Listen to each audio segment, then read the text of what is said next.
All right, we can start talking about real shows. Well, Sorry. it is a segue, I would say, because we do have shows to talk that are very questionable as well. Kind of like an explosion, like a, whew, here we go, boy love, girl love, and yeah, in between stuff. Woohoo! We could do questionable. Oh yeah. I'm Oh all yeah, about we've got questionable. we've got we've We got got some plenty. questionable shows. Yeah, We've got plenty. we've got plenty of material for that this season. I don't know if that's how you want to start, No, uh, no. but Wherever you yeah, guys feel like the first show that pops in your brain, go. Simone's B-side. I caught up on that last night. Yeah, I'm really liking that show. I'm really It's liking it. it's definitely one of my favorites of this season so far. Same Yeah, here, top five. it's funny.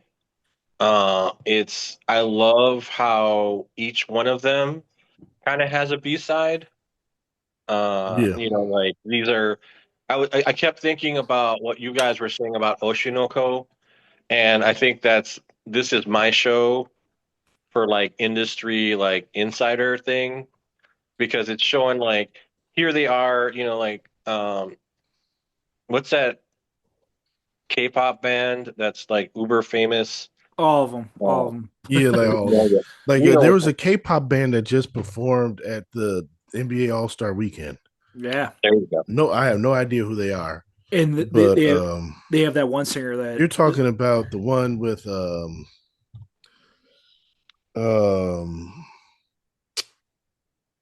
she's a big Lakers uh, fan.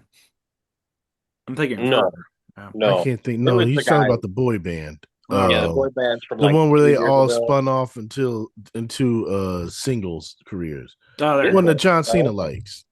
Um, Yeah. we So need Um we need to phone a friend. We need to oh call my B. goodness, why We can't I need think of their name? we need to call B.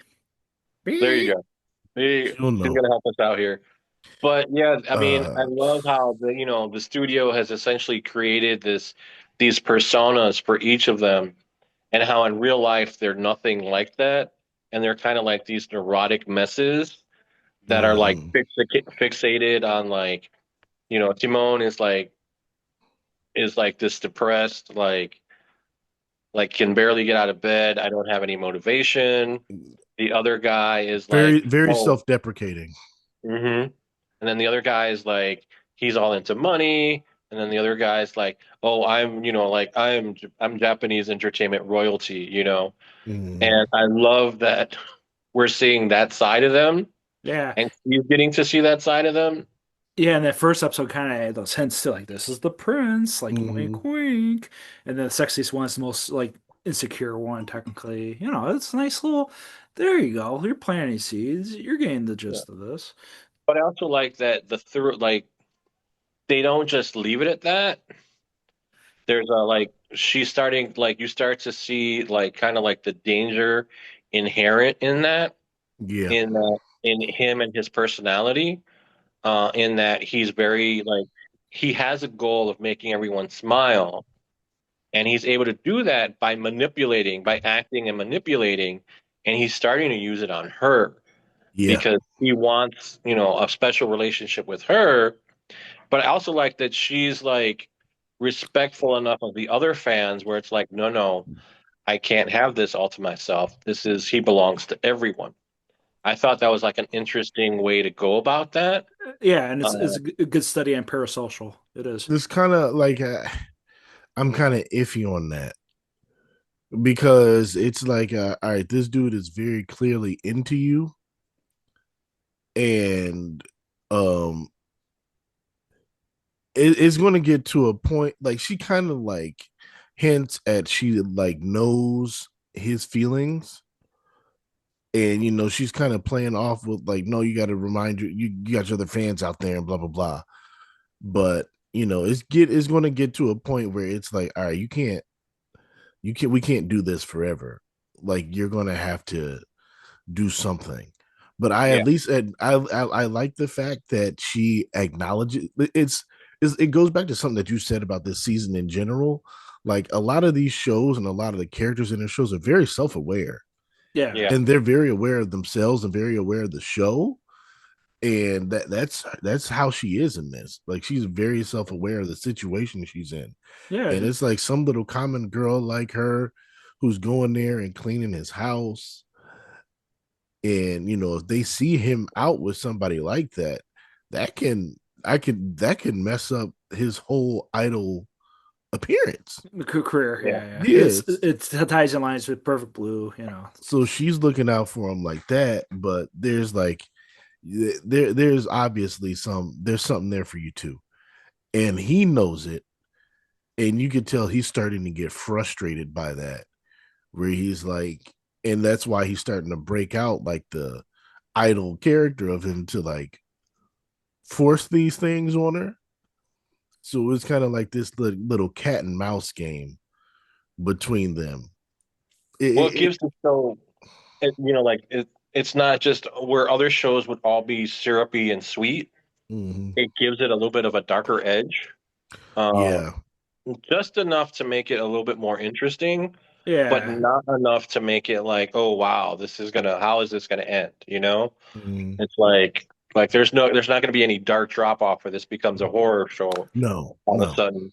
But you can see that he's got a darker side that he's using to manipulate her in order to get what he wants from her. And Mhm. it's like, okay, like yeah, like we were feeling sorry for you at the beginning and liking you, but now you've moved into this territory where it's like, no, dude, this is not cool. He can turn it on. He knows he can Yeah, turn it on. yeah. At first, it Yeah. was like, I don't know if I could turn it on and whatever. And now, and even she realizes, like, oh, he's turning it on. Oh, this isn't the first time Oh, he's flipped that switch on me. That's how he became a fan. yeah. Yeah. Mhm. No, it's not how she became a fan.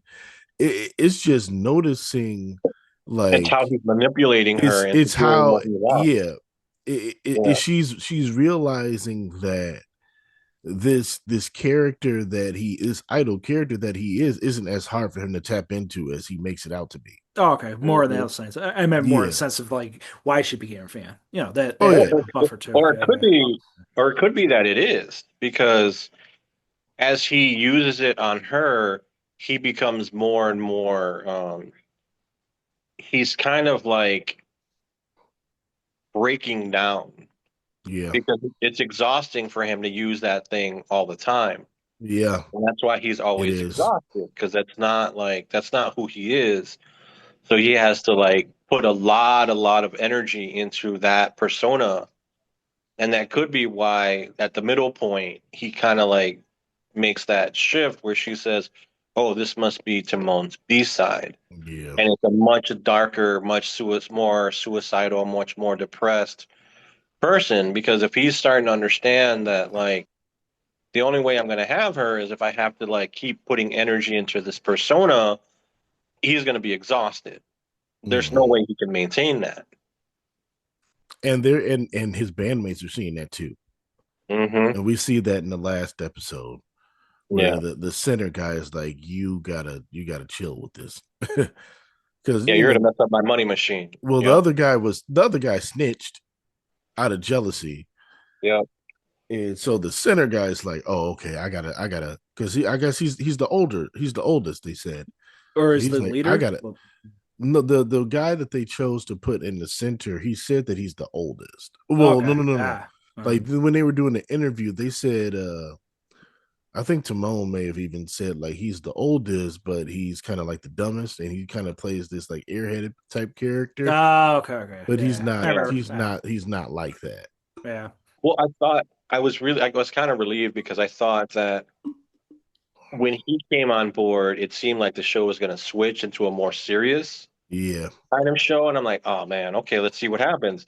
But then when it turns out that he's just like the money hungry one, I was like, oh, okay, cool, Yeah. A little bit of cool. balance. That's cool. Yeah, Yeah. it balances itself yeah. out by He's like, maintaining. It's like I said, it's not going into too dark of a tone, and it uses the humor to balance itself out. But yeah.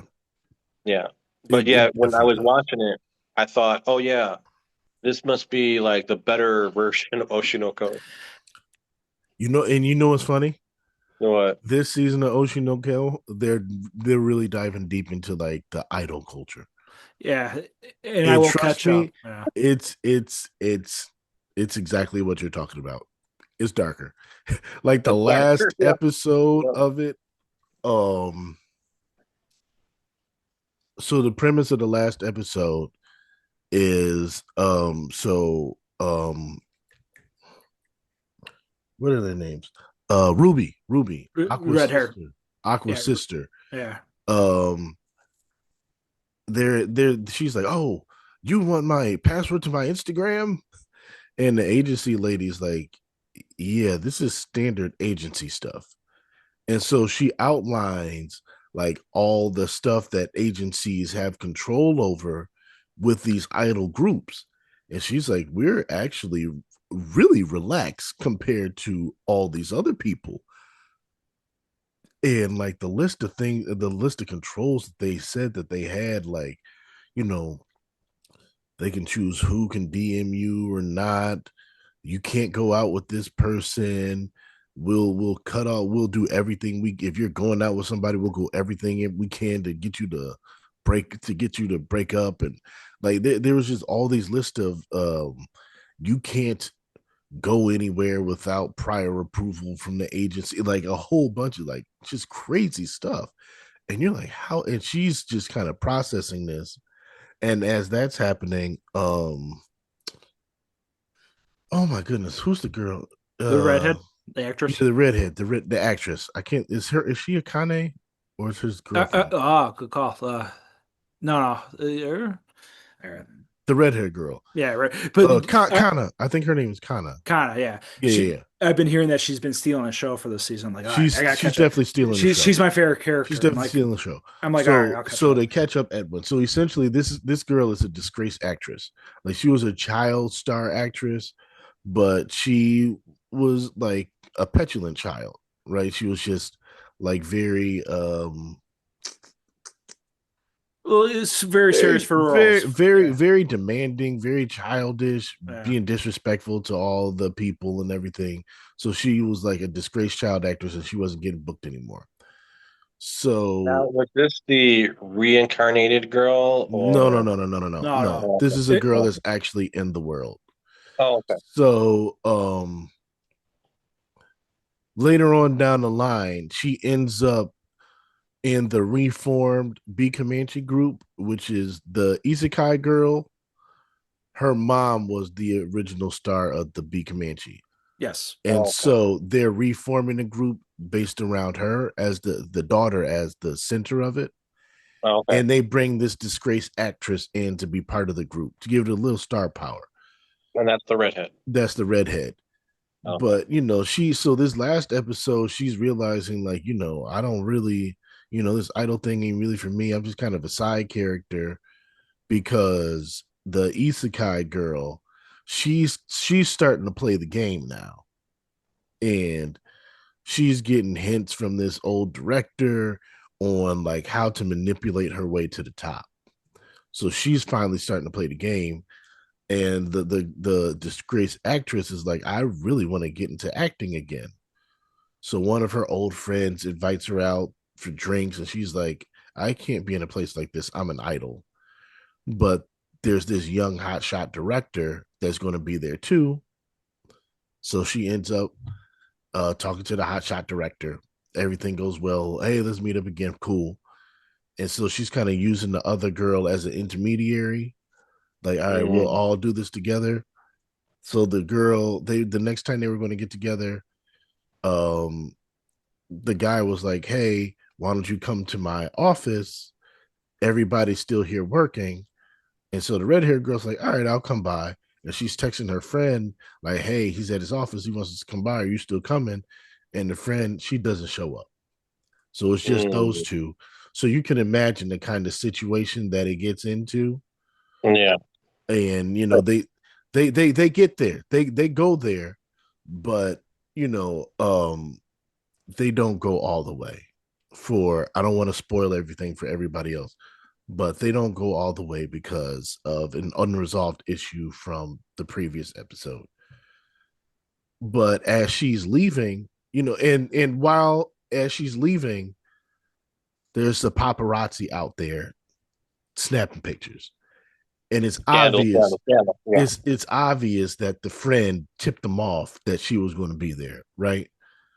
And so the full circle moment for that was, when she was when the agency lady was outlining all the stuff that the agency does to protect these idols, she's like, I give you all a little more freedom because you're older, you're 18, this girl isn't, but you still have to protect the image of the group and who you Yeah, are in the group, right? So if you play the role of the airheaded goofy girl, you have to maintain that outside. If you play the role of the bad girl, then you could kind of be in those situations or whatever. If you play the role of the girl next door type, you have to, so it's like you got to maintain what's within your idol role. Yeah, And yeah. the she image. knew she was going outside of that by meeting with this director, but she's like, this might be my shot. But it turns out that now there's paparazzi snapping pictures of you. This could blow up in your face. And Power then play. exactly. Yeah. This bitch was like, I'm gonna put a power play on you. And if these paparazzi is putting this out there, director's going to give you a shot now. Yep. But something's going on. Yeah, it seems like it's buffering. Yeah. You don't know to this. It is buffering a bit. I don't know if that's me or not. Um,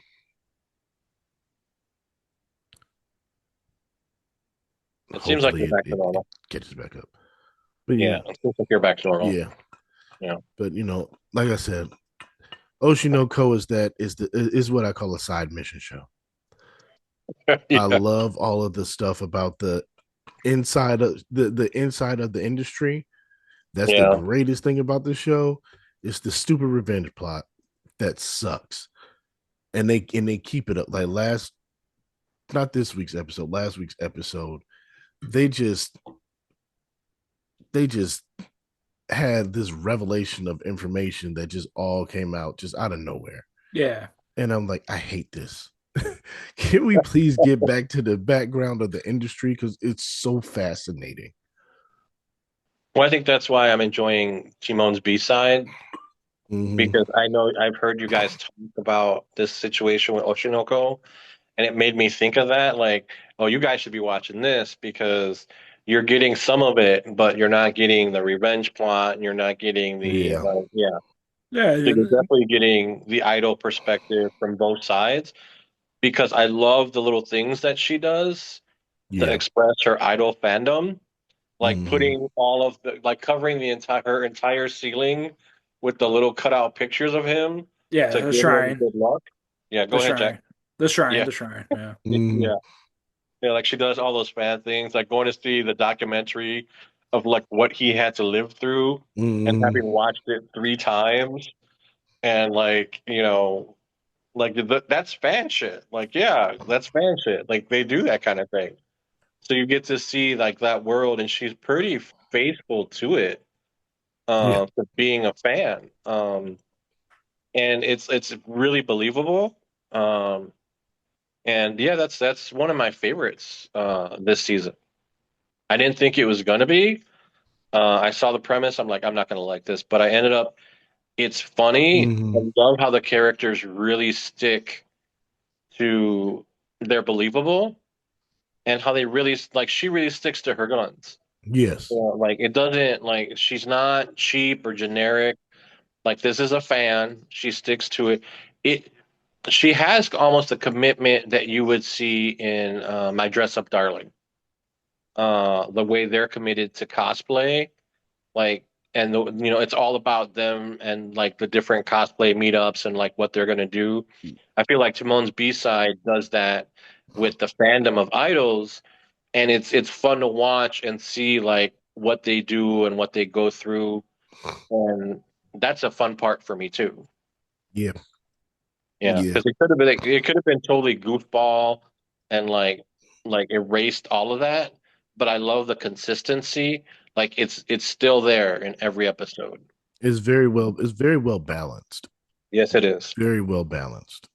Yeah, and I think that's one of the things about a lot of the shows this season.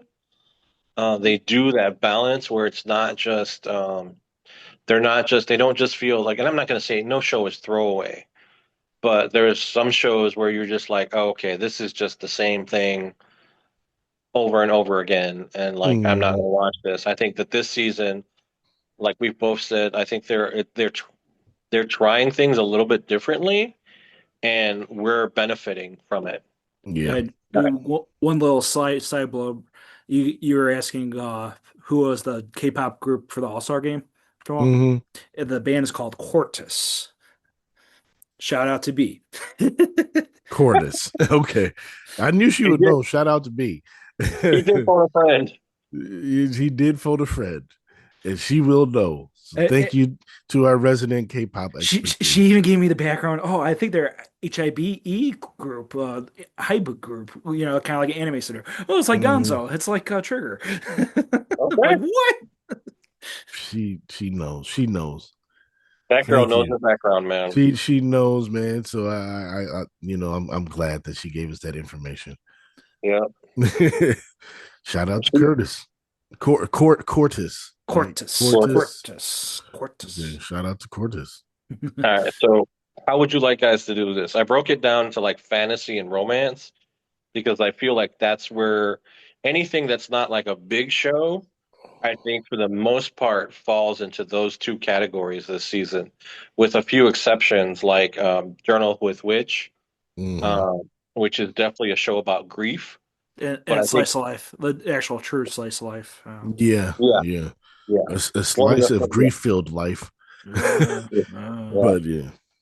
Which what a great examination of like, and with characters that are so believable, and interesting to watch. Like she's really like you can tell that she was so different from her sister that just like having her have to like she has to deal with two things. She has to deal with her relationship with her sister and the loss of her sister. And it's Hmm. like that's really complicated because here is someone that you share a familial relationship with that's dead, but that you can't decide. She's like, she hated her Hmm. for the way she treated her. And it's like, but now she's dead. And now she's taking care of her daughter. And beyond that, like she even makes the realization in the last episode, like, man, I really hated this lady. But that's also the reason why I became an author. And she's like, if would I have become an author if I didn't hate this woman?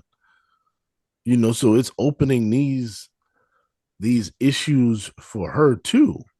Yeah. All of these things that she hasn't dealt with. It was just like I was fueled by this hatred, and that's what kept me going. But now that that source of my fuel is gone, what is there? Because she even said like she's been stuck in a rut writing lately. Like, Yeah. where do you pull from now? Well, and we understand that because it's like, come on, who wouldn't be? Yeah, yeah. Like, who wouldn't be stuck in a rut when like your life has completely changed at this point? Like oh you yeah, said, the motivation for her, like almost I'm gonna succeed just to spite you, yeah, you know, like yeah, yeah. like I'm gonna succeed just to spite you. Like I'm gonna show you that my personality, my lifestyle, my everything is just, like just spite, spite, spite, spite, spite. Uh, but now that's gone. The air's out of the balloon, and it's like, what now? Um, yeah. And it has these great like me and Jack were talking about the movie recommendations that she gave to the girls. And Mm. for her niece, it's Mad Max Fury Road. I'm like, what? As soon as she said that, I was like, Edwin's gonna pop when he hears this.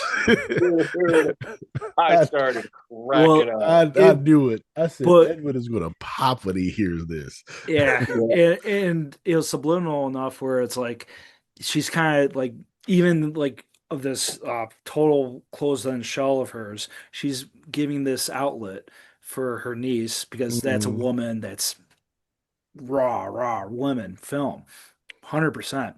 And then for our friend, Fried Green Tomatoes, perfect, friendship film. Just be a perfect friend when you need it. Like this Hmm. fucking show. Well, And yeah, because I love how she was like talking to the friend when she came in, and the niece was like, "How did you get that out of her?" Yeah, Like she doesn't talk about this stuff, but yeah. it was so subtle. It was such a subtle thing, but she had that connection with her, and she was able to recommend that movie just off of that small little subtle interaction because it sparked something in her. yeah. Like she's a person that jumps over the bullshit. She jumps over the small talk. She jumps over, the formalities of graduation, things like that. It's a person that's completely on her own little island, now having to deal with company, now having to deal with her past. Mm-hmm. So it's a show that we're not even done.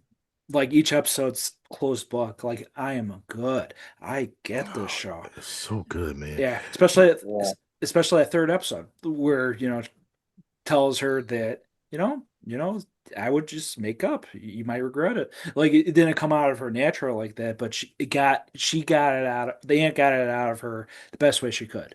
It's a very like wonderful case study of like how these type of people aren't the best teachers around, but it's a matter Mm-hmm. of like them trying to put your side of things for your benefit. Well, they're not the best teachers, but at the same time, they've had life experience, and Yeah. so they bring that to the table, and that's what her aunt brings to the table. It's like, hey, wait a minute, like you have my sister's way of thinking, but that's not the only way of thinking. Like Right. other things work. You can be different. You can choose to be different. You don't have to be what they wanted you to be. You can be whatever you want. And it's like, mm, okay, And even when she yeah, was like when she wanted to join band practices, she's like, okay, join band. And the niece was still like, what? like Like what she I was can, still torn yeah, up about it. Like she could not believe it. And she's yeah, like, I told you you can join band. Like, I don't know what I don't know what is like bothering you about this. But Denise was she that was not something that she was able to do. She's like, I can choose what I want to do. She's like, yeah, just go for it. That's the and that was such yeah. a Well, big she's thing. coming from such a straight-laced Yeah. household where she gets mad at her mom. That was one of the interesting moments. Yeah. That's one of the interesting about things about grief is that like, you know, her mom is gone, but at the same time she's like, you know, her mom was saying you can do what you want to do, but only within the parameters that I set. Hmm. And so she's realizing that, like I think at some point I think I interjected this. She does obviously she doesn't say this. But at some point I interject into it like, "Oh, you were full of shit," Hmm. or "That was bullshit," and like Yeah. you can see her thinking it in the look on her face. Yeah. Yeah, and it's these people like trying to figure out how to live now that this woman is gone, but trying to figure out how to live in general and how Mhm. complicated that can be in them figuring all that stuff out. Yeah, and the sister, the mother, two different sides to her, and Mhm. the beacon point of the show, the catalyst, and you know, she technically is a glue, as much as the sister dismisses her, it's still part of her life, part of her personality, part of her soul. Mhm. So it's just that type of show. It's like there you go. This is a golden slice of life show. It really is. It's great. And I think it's interesting because for me, that last episode, what was that, number 6? Yeah, where she kisses the boyfriend. Yeah, that was the best episode to me. Like that's episode of the year contender because Yeah, that was a strong episode. they There was a packed lot going so on. much into that episode, man. And there Yeah. was so much development in there. from in every character, every one of them. Yeah. That was so good, man. And I can't. It was just Well, these characters watching are that. so. Go ahead. No, no, no, no, no. Like I'm trying to figure out my thoughts, but just watching that whole episode unfold, Yeah, and it's a it show just you yeah. just can't figure it out. More, that's the beauty of it. You know, recognize the themes of grief, recognize what these characters are going through and processing, and even the downfalls. You know that there's still going to be drama up ahead, but it's like each one just pays off, and it's Yeah, brilliant. yeah. Well, And yeah, it's it's building. it's the writing. It's the way these characters have been developed. Yeah. It's the writing. The writing is phenomenal. Like there aren't that many. Like this is a show that like will sit with you because these are things that you've been through yourself, and so you have to like it raises questions in your mind of like how did I handle that, and Hmm. how do I handle my relationships with people. It's like how do I handle my relationship with my mom and my sister. Hmm. You know, what about the death of my brother and how that changed my life. And so this show's good enough where it's written well enough, the characters are believable enough, the way they react to each other, the way they're complex enough where they can actually inspire those thoughts and feelings in you as you're watching the show. You think back to like, okay, how did I handle that situation? Or like, how did I, like, how would I react? You know, um, there's not a lot of shows that get you to think that way. That like touch you Hmm. enough, where the characters are believable enough or well written enough, where you're like, oh, okay. Like this is one of the shows where like I would recommend to a non-anime fan. Yes, I'd be like, yes. yeah, I like you got agree. to watch this one. This one you got Yeah, to watch. This one will get through to you. Like yeah, you will understand this one. Like this one will. This is the one. Like this is the one. yeah. Yeah. This is like like you said, this is something that a non-anime fan can enjoy because there's no like anime tropes that's going through here. You're not getting a lot of fan service. You're not getting any I like think It's like like it's like a creative film. It's like a actual yeah, dramatic yeah, film. yeah. It feels more like a film. yeah. Yeah. Well, I told Jack, like I commented, like I made I don't know if it was in the group chat, but I did comment on their outfits. Yeah, Their Hmm. outfits are so non-fan servicey Yeah. as to plain, be plain. androgynous, like gray, like misshapen, almost like it dares you. Like it's like we're gonna make these uniforms so unsexy because that's the point. This is not what this show is. Yeah. Um, Yeah. and I love that because it's like there are other moments where like the sisters with the boyfriend where like it plays out like, oh, okay, so this is where that gets interjected. Hmm. This is a show like this is an adult show with Yes. adult themes, Yes. Yes. Very in much that so. like but emotionally, not like Hmm. there's no fan service. This is all writing on their emotions, and it's really well done. You Yeah. know, Somebody put their heart into watching this, and you could tell they were working through some conflicting feelings themselves, yeah, and oh yeah, it really shines through because none of these characters feel phony. no, Like I can sit back and I clearly understand the emotions that these characters are going through, their motivations, how yeah, they be. I don't. We don't even know what the big thing between her and her sister was.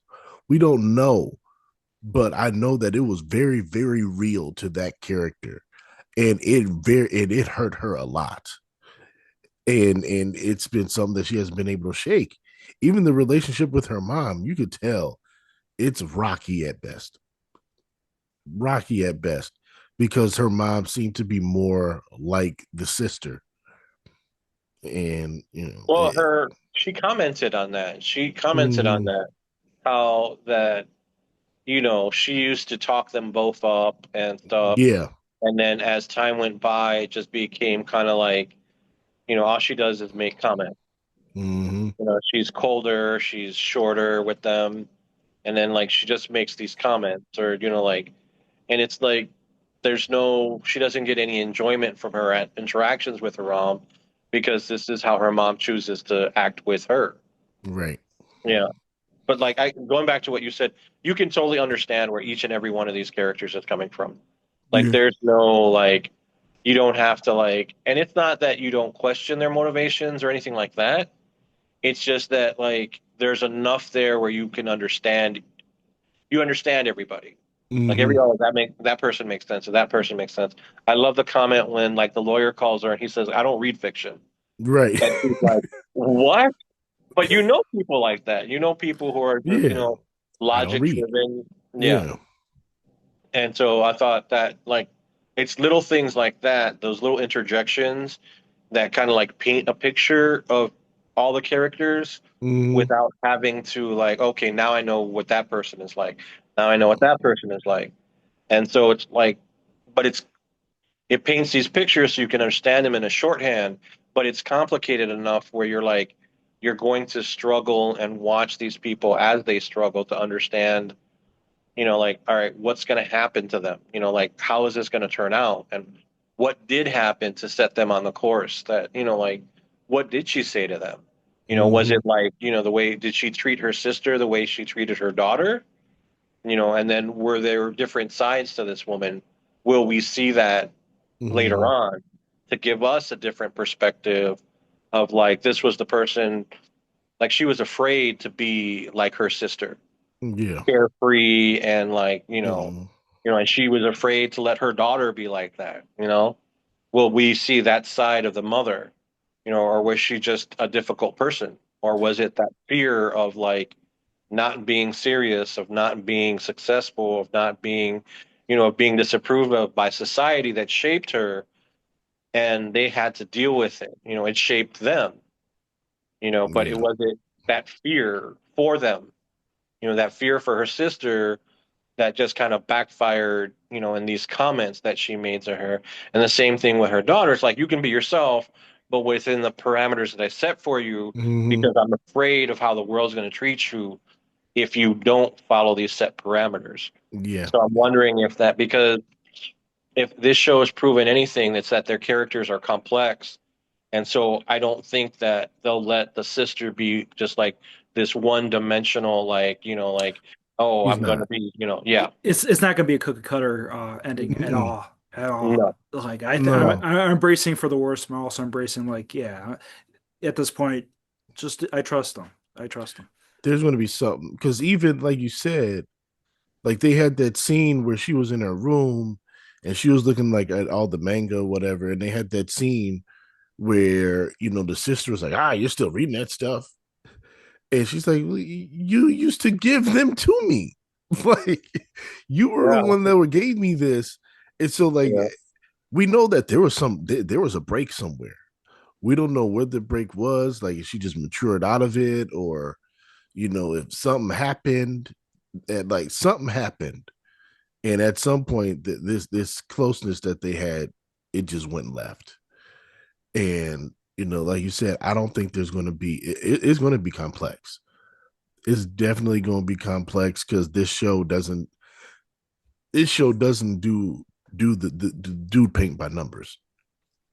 This show is definitely tapping into the complexities of families, relationships. How do you find yourself in this world? What defines you, what motivates you. Like this show is tackling all of that. Yeah. And I'm waiting for the point where she gives the niece a lot of freedom, but she's still a young lady. There's going to be a point where you're going to have to not give her so much freedom, and you're going to have to pull back. Well, it's going to backfire It's going on to her. backfire, and Yeah. At some point. I want to see how she reacts to that, because that's not something that she believes in. She believes in the freedoms, but you're now responsible for this child, for this kid. Like you also have to protect them from themselves sometimes. So Well, now, you her know, friend group seems to be a bunch of lovable losers. yeah. Um, because I like the little get together they have where the girl's like, yeah, I really messed up at work, you know. Mm, They're all laughing about it, and I'm like, oh God, I can relate so hard to that. But you know, you got the other one that's like a gypsy. That's kind yeah, of painted that way, even though she's not. She has her own little business and does stuff. And even the guy, what's his name, Kasamichi Yeah, hmm or something smooth like talker, that. smooth talker. He's like he's well put together. He's well adjusted. But even when they were talking about it, you could tell he's a bit of a goofball too. But he's in this crowd of miscreants. Like he's he's put together in he's by comparison. yeah, Yeah. Well, he's there just a was a little moment. goofy. She does have a moment with the niece where like they kind of like she kind of calls up like she kind of channels her mom and for a moment, and Yeah, A few the times, aunt yeah. has to, yeah, the aunt and has she's to like, like why can't you do this? Like, yeah, what? the This aunt is has so to be simple. like Why can't you do something? When she walked in and the place was a disaster, and she again, was yeah, like, I just left it. This was clean. Why yeah, can't, Yeah, why can't you do something so simple? And that that she's just kind of like, and she freaks out, that yeah, sequence, completely freaks out. that yeah. That sequence, center, yeah, that Yeah. sequence described me. That's as much as I orderly I can be at Mm, home. It's different. It's a different process, and it's symptom of ADHD, and that's what she's going through, along with other things that I mm. don't even know. It's just that's how complex she is. yeah. But she took the time to describe it to the niece, and she's just like, "Look, man, I got a million and one things going on in my head at once. That's why I prefer to be alone. Yeah, That's why I prefer to be alone." And and then it circles back to the relationship with Katsumichi and everything. And it's all of this stuff. And then at the end of the episode, you have that moment where she's with him, and it's just like she's questioning herself, like, I don't deserve to do this to this guy because of what I put him Well, through already. well, because of who she is, like people Yeah, will have, and I'm starting to understand this in life. Like people will have expectations of her that she's just not capable of meeting. yeah, yeah, agreed, He's just agreed. not. Yeah. And so that's why her relationship with him failed because he was looking for a traditional relationship with like, and I don't want to say a normal person, but a person who doesn't have like the complexities that she has. yeah. And Hmm. it kind of like she just couldn't do that. She's like, she's not built that way. And so she's realizing that, and I think I think what she will realize is that she can have a relationship with him. It's Hmm. just not going to look like a traditional relationship. And both And have to be okay with he's that. taking the time to learn that. Yeah, Because you had this scene where he's just like, you know what? I would rather just go back to being your friend than for Yeah, you to completely hate me. So let's yeah, just step back. And when they're at dinner and she's talking and he's doing this stuff and she's like, man, you just know. And he's like, look, man, I've been figuring you out for years. Like, it's just reached a point where he's like remained her friend to where he's like, okay, I understand her now. I understand where I went wrong with this person. Even if mhm, he wasn't bad, he understands where he went wrong for who she is. And that, again, like you said, it's an adult show. It's such an adult way of looking at things. yeah. It's like you may not necessarily be the wrong one, but you may not be right for that time. You know. One last thing I want to say is going back to that movie recommendation because it sounds so flippant at the time. Mm-hmm. Like Mad Max Fury Road. and you're just like, Jesus, that's like, like action, crazy insanity. But like Jack said, it's also about a woman walking through the desert, Mm. which has been like the niece's The that's been motif. Yeah. yeah, Yeah. her motif throughout of dealing with grief. And in the movie Furiosa, she's crying for a home that's gone. She's alone.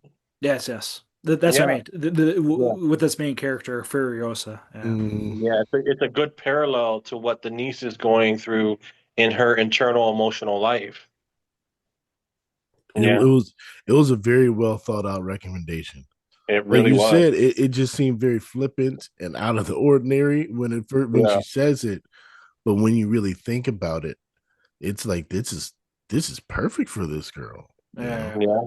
The just rebellion. Yeah. yeah, despite the action and all that is wrapped around, you know, she'll be able to identify with that. At its core, yeah, she'll be able to identify with Furiosa Mm-hmm. and what she's going through. Yeah, And I thought that like that, but that's how sophisticated this show is.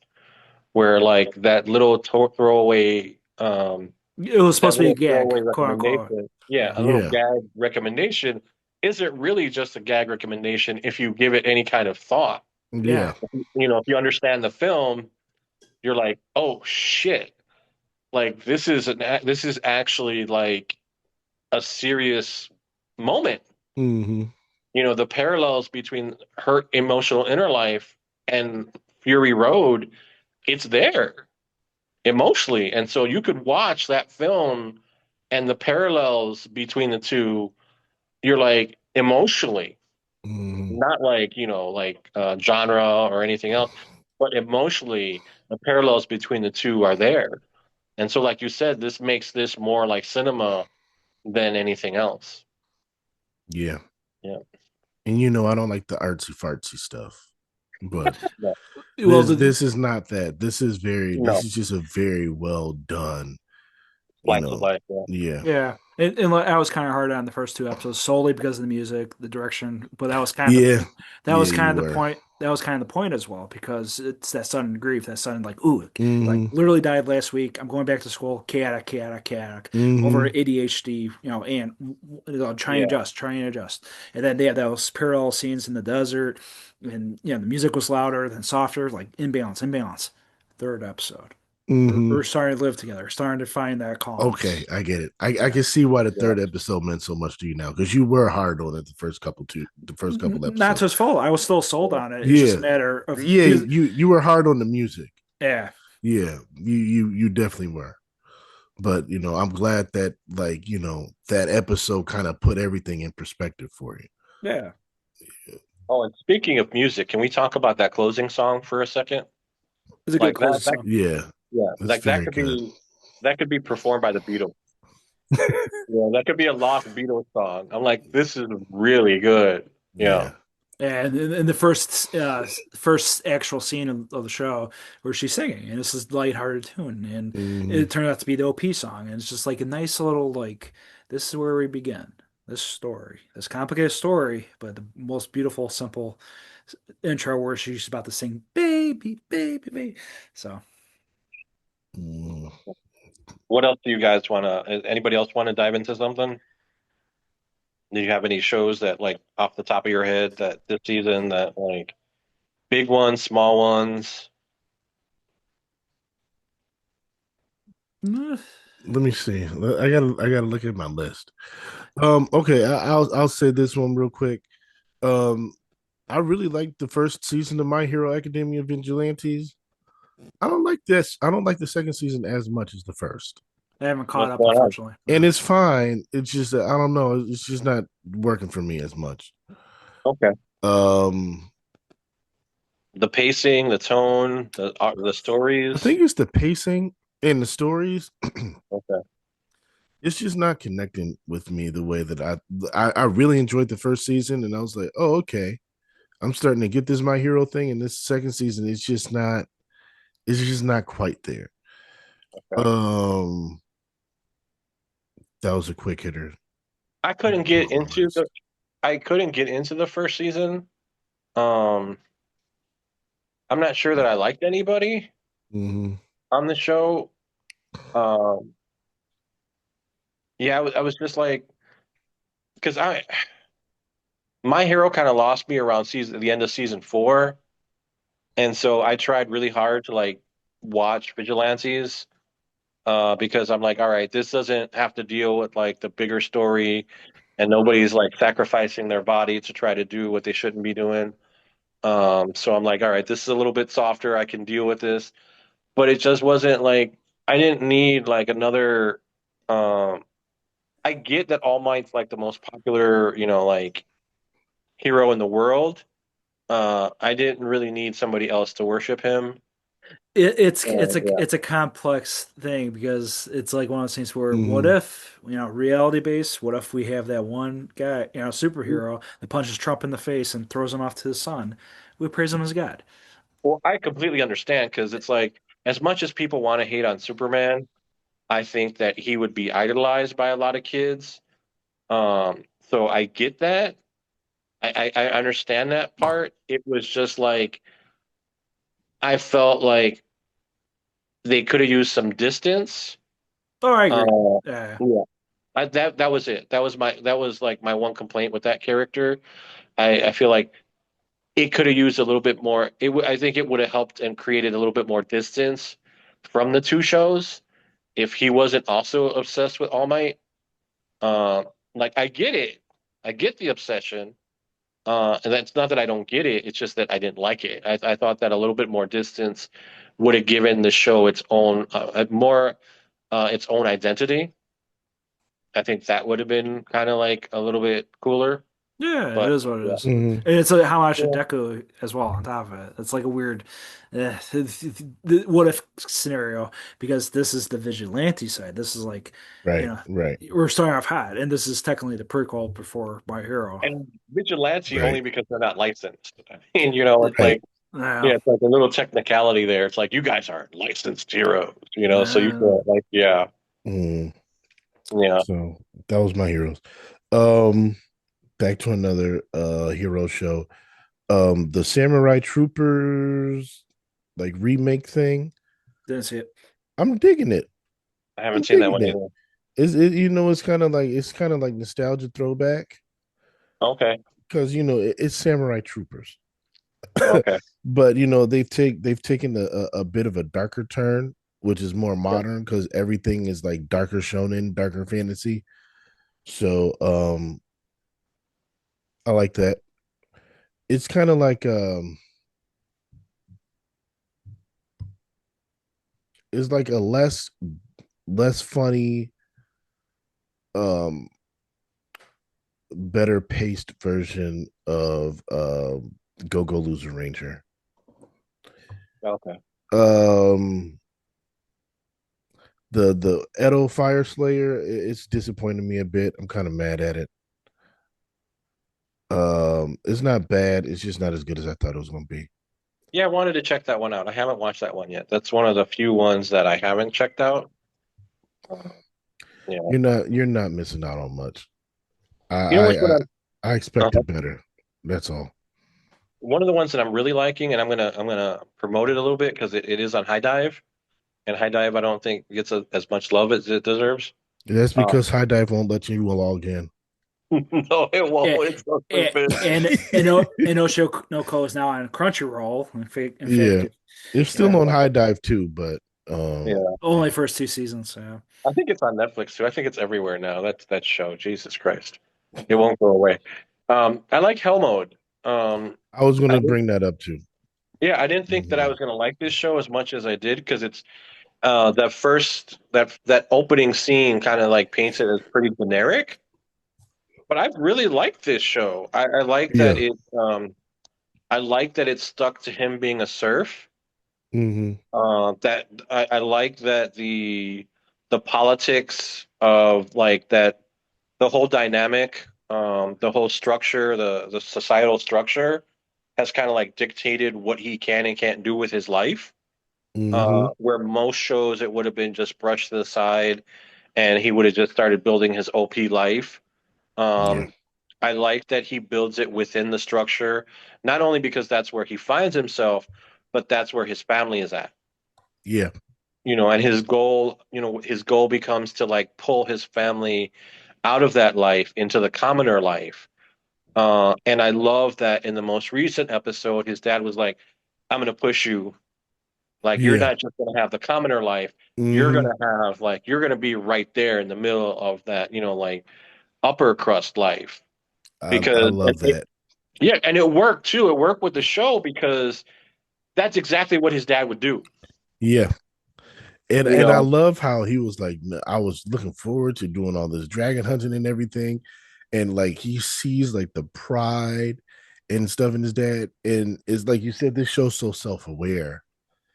yeah. And it's like as much as I want to do this, it means so much to this man for me to go and have this life that I can't say no. Yeah. Because that whole time he's like, I gotta think of a way. I gotta think of a way out of this. But when he saw his dad like crying and like pushing for that, he was just like, I can't say no. I Well, can't he say makes no. that show, and he makes that decision a few times throughout the show, Yeah, where he puts he puts his family ahead of his goals of just playing. It's like he realizes, oh, this is serious. yeah, Like this is actually serious. So I need to take this seriously, and he makes that choice to do this for his family. But then, as he's like, all right, let me work the system. And he yeah, ends up working the system because he's like, all right, this is how the system works. How can I game the system so that I get what I want? I get my family out of this position that they're in. And the show sets up restrictions for him. yeah. And they're not ignored. And that's one of No, the things that I love because other shows will set up restrictions and then just brush them to the side for the sake of whatever it is that they want to do. Where this show works within those restrictions, for me, it builds a better show. Is it the greatest show? No. Is it going to be like, oh, you got to watch this show 10 years later? No. But I do appreciate having watched so much isekai. I appreciate when shows do this because it feels like it's being It's become, like you mentioned, self-aware, and well, yeah. it tracks from Mushko Tensei, you know. Well, I feel that some of these shows dumb stuff down just because this is an isekai, we're gonna dumb it down, or even the better ones like Water Magician, like oh, like he's just gonna be OP, and Oh he's like yeah, gonna the boss OP mode. quest. Yeah, he's gonna boss mode the whole thing and break the system. Where in this one, the kid is like, this is the system, these are the restrictions. I'm gonna operate within it, even though I am OP. hmm, Even though I have this knowledge and I have all these, power ups, I'm still going to act within the restrictions that are set. And I think it just makes it a better story and a better show. and he's grinding, man. He is. Yeah. He was I like, love man, this. it took me 7 years to get to this point. Like he's grinding. I And love his little Conan outfit for a little bit. yeah. Like he's taking the bird meat all over the place wearing the little Conan outfit. He's like, how much money would I need to get myself out of this? And, he figures it out. Yeah. He- And then he he's scheme smart. scams. He's Yeah. like, all right, so this bird, I could trade this for this. This can be traded for that. That can be traded for like he's like you said, he's working within the system. And Yeah. they're not giving him any outs. He's No. working within the parameters of the system. And they're like, we're gonna make this tough on you. And the only thing he's OP in is his knowledge. It's kind of like Raku in Shangri-La Frontier. His OP knowledge is like I played all these trash games. So I know all the bugs, the glitches, how they try to do this. And this dude, he's like, I've beaten all these games on these hard difficulties. I can figure this stuff out. I don't mind the grind. Yeah. And he's But he also, you don't have as much arrogance yes, as yes, with some of those other yeah, characters. Yeah, which yeah. I appreciated that too. I did too. I Yeah, did because too. the show does humble him along the way, like in certain battles and stuff, and like seeing his dad injured and stuff. And I Mhm. like that because it's like he's not completely and totally like OP. he's still like there's still a danger there, you He's know. not treating it like a game. No, You well, know, no, it becomes real for him. is yeah, Yeah, it yeah, becomes real for him with his family. It becomes real for him. And I do like that, like there are moments in the closing where they focus, like they show it's not just like him fighting monsters and stuff. right. They do show like, like pictures of like, his siblings sleeping in the beds. Like Yep, the ending of the last episode I thought was really nice. I They agree. did, Yeah, it yeah, was a really nice tribute. hmm well, the credits, it's like everybody's sleeping and it's like the transition from his old world to his new world. But at the same time, they tie it all in by showing everybody essentially like falling to sleep, falling asleep. Mhm. Yeah, and their new, like they've made it home. So like the Duke or whatever, the Duke or the noble, whatever the guy is, the The, Baron, the whatever he is. Baron, I Yeah. think he was the Baron. Yeah, he's falling asleep. His daughter's falling asleep. The knights are falling asleep. He's falling asleep in his room, but then his siblings are falling asleep, and his parents are sitting outside, like looking up at the stars. I thought those were nice little touches that Yeah, they didn't need to do, but that's one of the things that I think that this separates this show out from a lot of the other ones is there's a little bit of more sentimentality and emotion yeah, than yeah, just like the slapstick zaniness of like, oh, OP monsters, you know? yeah. This show is a lot better than I expected it to be. Yeah. Like you guys were talking about it, and I was like, yeah, I'll throw it on the list. Jamal's like, no, I'm not watching this, but yeah, Like yeah, I didn't want to, but I'm like, you guys talked about it. I'll throw it on my list, and we're here now, and I'm like, I'm really enjoying this show. yeah. I'm really enjoying it, and I've been, I yeah, wasn't. It was not. I was not expecting it. There was a, yeah, you I've know what, started and looking forward to it. yeah, and that's the best thing that a show can do for me. It's like go from to I'm looking forward to this, and that's kind of like where my rankings last year came in at. It was like, what am I most looking forward to? And that's I'm kind of carrying that over into this season because it's like I'll watch these shows and I'm just kind of like, all right, yeah, that's cool. Let me watch it real quick. All right, let me get this show out the way. All right, let me get this Yeah, show out the way. yeah. Because it's like I don't want to get behind on a bad show or a show that I don't care too much about, because then I'm just not going to finish it. So I'm like, all right, you got a new episode. That stupid the torturer show. I'm not liking is not, I don't care about it. But I'm like, I don't want to get 2 or 3 weeks behind on this, so I'll watch it as soon as it comes out. Yeah, and for this past season, feels like the top 10 has been steady. There has been like wild cards coming out of the fray, but like there's ones that are like just below seven. Like the only one I saw that it was kind of in the middle is Dead Account. Have you checked out Dead Account? No, I'm not watching I that show. watched, I wa It's almost like I'm not watching that. I watched the first episode because I was curious. Uh, most of the like, I think both um, Mother's Basement and Glass Last reflection. Destruction, I think they both bashed it. But I don't care. I watched it. I watched the first episode anyway because I was interested to see what they were gonna do with it, and I'm like, God damn it, it's a shonen, and I'm like, you know, Yeah, the I blue, thought it was gonna, the I blue thought it was hair, gonna be something else. the blue hair. I Yeah. know he looked like Asta. He's a blue-haired Asta, and I'm like, oh God damn it, they got me. They got me. They got me. They got me. And I was like, once I saw it was a shonen, I was like, I'm out. Well, I'm out. What do you think, the Jack? it's, Should I have I stayed? I I forgive it, but it's like one of those things where the intentions are good and the premise is very creative. It's just a cynical take on the modern world today because he has to be Mhm. mean on live streaming to get hits, but he's doing it for his dying sister, But it turns out to be a twist. It's that monkey wrench over first episode, like kind of like Inspector mixed in with Black Clover. So, it's like I forgive this type of show, and I forgive like the character designs. Go have fun. Like the reason I watched this is because I'm like, is this gonna be the Gachi Kuda of this season? I don't know. I didn't. Yeah, it may be. It could turn like when I read the description of it, I was like, this is they're going to pull a Breaking Bad on me. Like I know like this dude, he's like, oh man, I gotta be this troll online to make money for my sister. But I'm like, at some point, he's not going to be that person, and he's just going to become that guy that really starts to enjoy it, and I'm going to start to hate this show.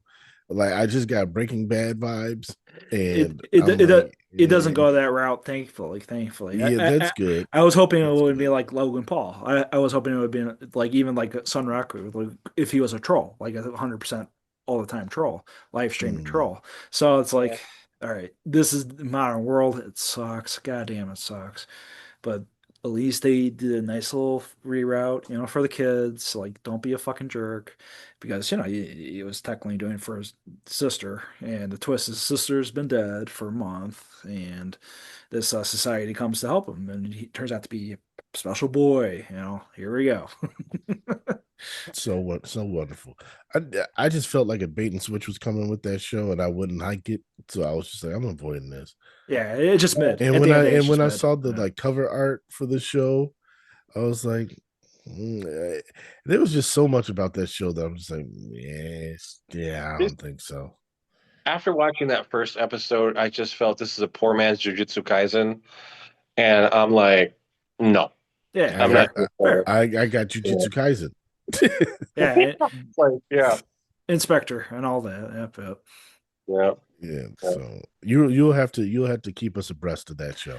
Nah, I've I, got I'm debating going past this episode two. It's just like, okay, that's the only one I saw that's just there. And Gachikuda, fun fact, started off slow too. It was until near the Yes, end. yeah, So Gachi started off slow for me. It took about 4 or 5 episodes, and there are then some once you shows get where you, once you got to yeah, that, it really took off. It really took off, but it did start off yeah. slow. It did Well, start some off slow. shows you have to give them that opening arc Yeah, to set the yeah. groundwork, and then they can get their legs, and then they start running. Um, like another, let's transition to another show that had a little bit of a weird beginning, like the Casebook of Arn. okay, yeah, Hmm. Like that first episode was like off the charts good, like movie Yeah. quality, and then the second episode is like the It did. zaniest vampire, fanfic, like send up, like what just happened? Like, wait, how did I end up from that going to this? But then the rest of it manages to pull that all out, Hmm. like turn into like a legit, like, oh, okay, this is a mystery show, and I'm here for it. And then it goes back to the vampire fanfic, Yeah. but Well, not in a way that's bad.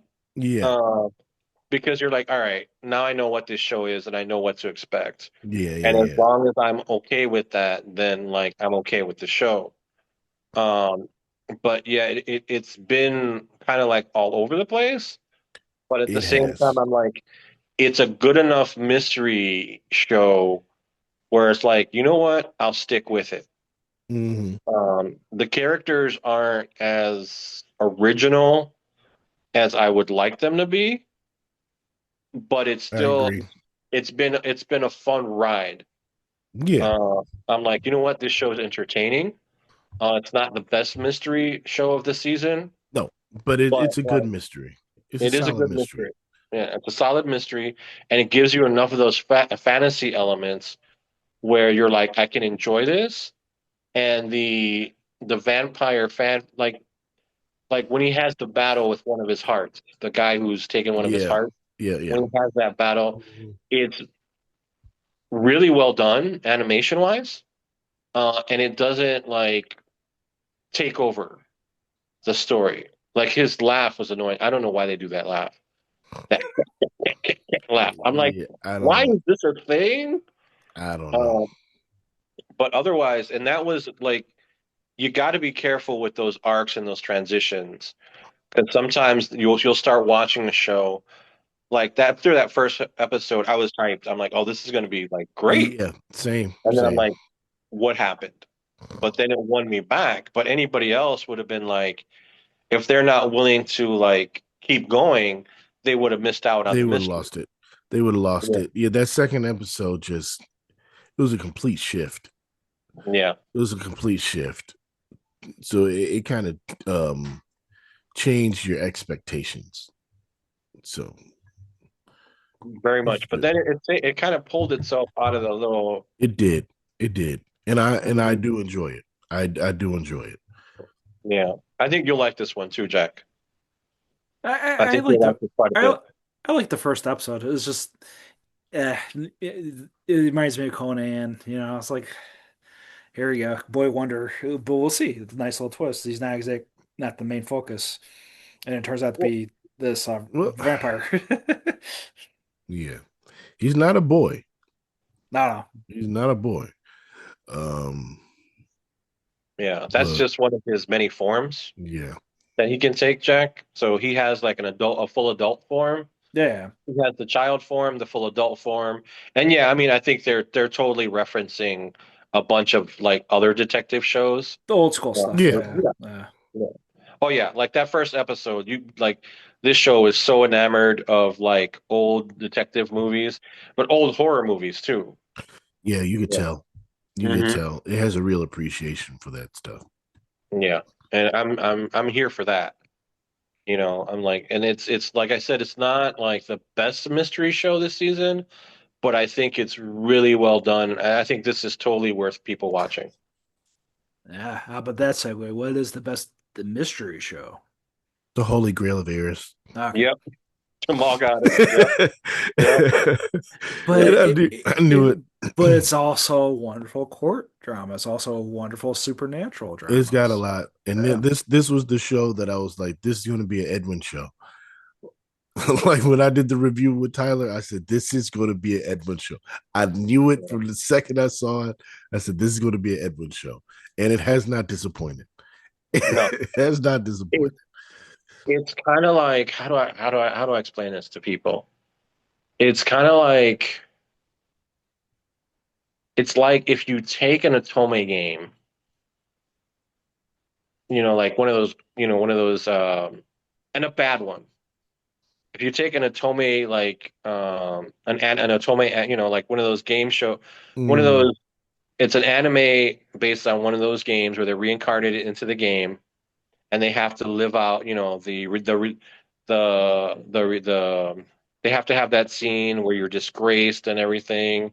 mm, So it sets it up like that, sucks out all the bad parts, and then kind of shoves in Bridgerton without all the bad parts, and then you're like, whoa, hey, look, this is a good show.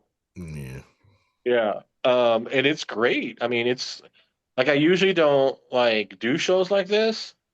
Um, but there's enough mystery, enough intrigue. You have a ghost as one of the main characters, and she pulls her stuff, but it's really, and this girl's getting into danger, trying to like get revenge for her.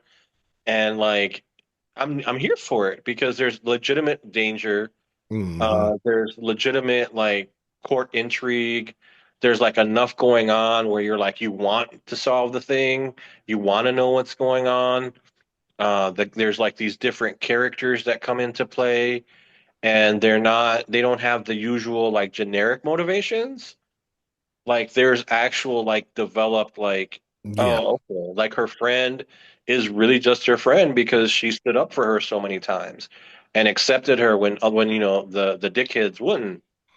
And then you have the Hmm. princess with her backstory, and you're like watching that unfold, and you're like watching all these little stories unfold over like that have been going on for the last 10 years since she was executed, and you're like, oh wow, like this is like this is cool. You've got secret societies and murder, and that happens a lot. That'll happen a lot in anime. You have that's the Yeah. like you have these tropes, but for some reason I feel that this show handles it a lot better I agree. than other shows do, because you can get real tired of that real fast. But this show handles it a lot better it doesn't feel it handles it in a little bit more sophisticated way so that, you're like, okay, I'm in good hands with this show. Like it's not going to let me down. And it hasn't. Even like her forced like marriage with that guy doesn't feel like it's being played for the way it normally would. No, yeah, it's totally different. Yeah, it's totally It's different. totally different because you could tell like he's still broken up about his previous relationship, Yeah. and he's like, I'm not looking for like I know I kind of have to do this, but I'm not looking for anything, and you're not looking for anything, so let's just do this out of convenience, you know. Mhm. Like this show is kind of like if you were to take may I ask for one final thing and mix it in with Apothecary Diaries, you would get like this show. You take like the palace intrigue from Apothecary Diaries and you put it over here, and then you got the revenge from May I Ask for One Final Thing.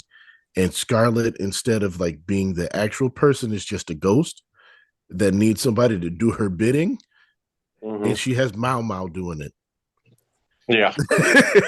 Yeah. And That's a perfect way to put it. Yeah. is yeah, except like she doesn't have like the knowledge of the being an apothecary, but um she Which she has doesn't need because yeah. she doesn't need because she has some status. Even though her family isn't like the highest, she does still have some status. Well, I think that it's that she's unassuming too. She's unassuming, but Yeah. she's also starting to come into her own, Yeah. you know, to the And that's point where even Scarlett's like, whoa, who are you? Yeah. uh-huh. Like you say it's like I think Yeah. there's a thing where she says, you say some pretty good things. Yeah. At the end she's like, you gotta like, essentially saying, you got a pretty good way with words too Yeah, yourself, yeah, Yeah. yeah. And I like that because they're actually using she's not just being used as a vehicle for like Scarlet or the Revenge. It's not Hmm. generic. It's like you're actually No. seeing like growth on Yeah. her part. Yeah. And Yeah. I always appreciate that in a show when because there are times when shows like this would just use their characters generically, Hmm. and it's like they're just in service of the plot. But this one actually takes the time to like, all right, we're going to develop this character, and we're going to like essentially by the end of the show, she might actually be an equal with this woman Oh because yeah. Scarlet is the catalyst for her growth. Hmm. If Scarlet hadn't come along, then this would have ended very, very differently for her. Yeah. Yeah. Absolutely. And yeah, Absolutely. this is my favorite mystery show of Yeah. the season. Yeah. Yeah. This is probably going to end up in my top 10 at the end of the season, Yeah, I can see that. which is and it's a stacked season, so that's saying a lot. Yeah.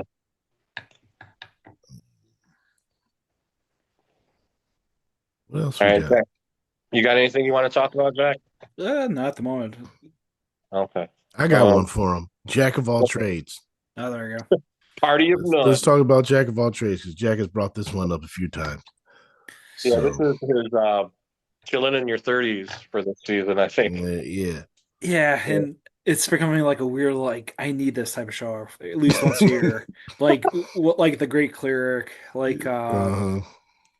there's a few examples of that. It's just like a nice like I'm here just to not think and appreciate, and it's still pretty good. Like, it's not because I didn't expect it to be. I expected it to be not even like a standard out of the party experience, but more like Like exile from the party show. yeah, even that Yeah. even that trope I don't necessarily count. It's just their kind of thing. It's similar to an isekai at the end of the day, but it, Yeah. yeah, It does have like the same sort of tropes as an isekai does. yeah. So it eases you into this dungeon school, quote unquote, this hands-on semester class where there's exiled sorcerer or staff or not sorcerer. He's a Enchanter. enchanter where he Yeah. buffs off the stats. And you would think like he is not that good. He's mid, whatever, because the party essentially tells him, "Nah, you're not good enough for you're not good for the number one party here." He's like, "Okay, I'll just see if I could just figure these things out." Sure enough, he's invited as this teacher, this supervisor for this small little party, and, and this party is wonderful. These kids carry the show because Hmm. one's dual Dual wielding. yeah, but she's the tank. Yeah. And then you have the overzealous enchanter as well, and then the cute little girl, the sister. She's a Hmm. uh, she's a mage, right? Yeah. Yeah. Yeah, She's a mage. She she's could. He's an enchanter as well. yeah. So that's a whole bulk of the season where he's just like showing them ropes. It's not technical, but little by little he can't help himself because he turned out to be the greatest enchanter of them all. Who would have saw that coming? Like, God damn this show. That's what frustrated me about the show in the beginning because they were like, all right, Well, I him think and we could his, all saw that yeah, coming, but yeah, I like that. Like,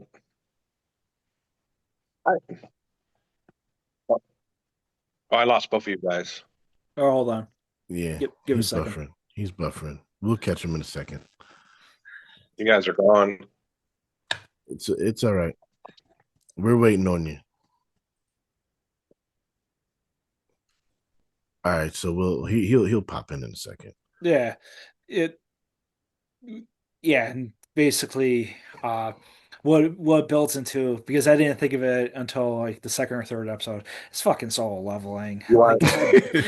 God damn it. All right, I think we got Edwin back. Yeah.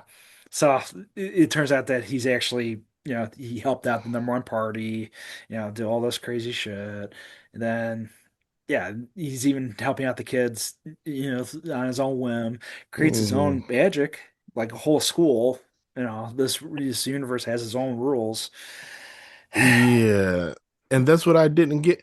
Like, he's not a jack of all trades if he's great at two different things, No. right? So his best friend, they were like swordsmen, and he was like an A rank swordsman. And then they were like, "Oh wait, we need like an enchanter for this party." So he grows and becomes an A rank enchanter, and they're like, "Oh, you're not good enough." What are you talking about? He's an A rank in two different categories. How is that not? How is that a jack of all trades? A jack of all trades is like a C, maybe like a B.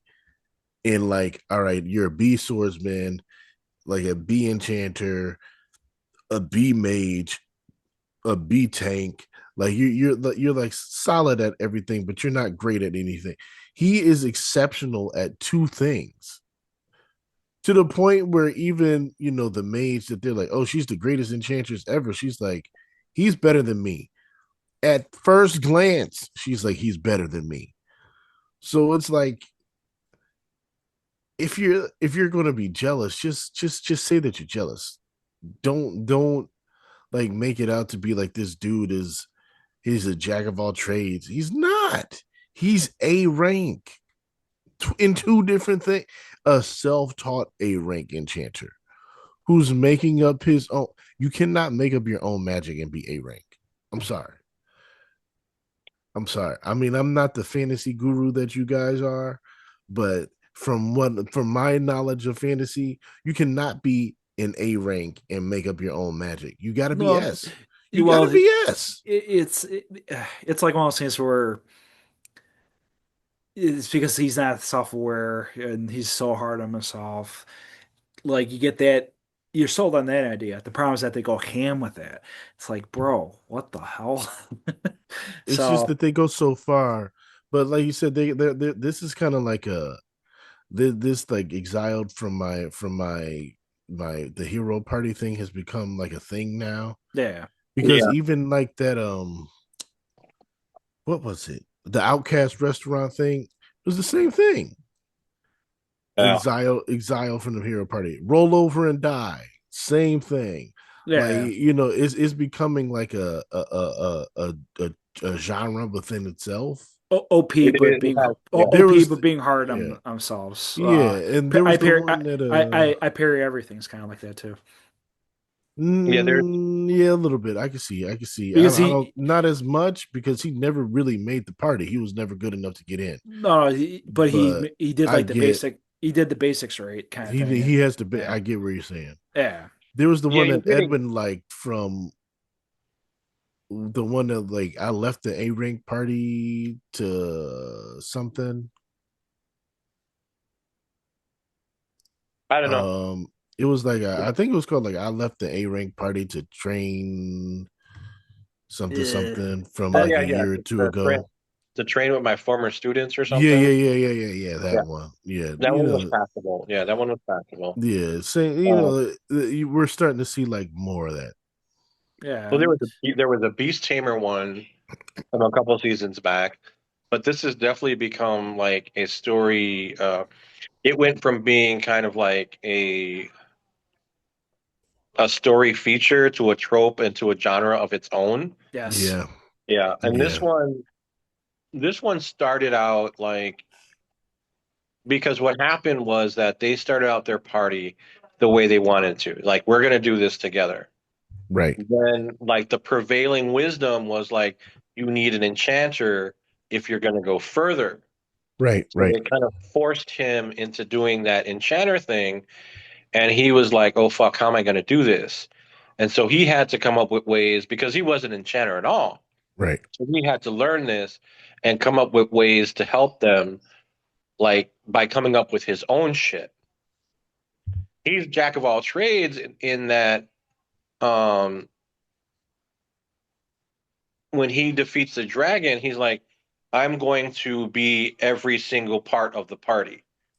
Right. You know, I'm going to use my magic to essentially become each part of the party because I don't have a party. Um, I like that to me was kind of like why did I just watch like 6 episodes of this show? Yeah. Because you Be- have every single person in that show has to come to the realization of like who he is and what he's capable of, right? yeah, Yeah. Like, the students have to do that. The sister has to do that. His party, his former party. The only one who really knows is like the mage on his former party, right? Yeah. Yeah. She's a healer, I guess. She's the only one who knows. But she wasn't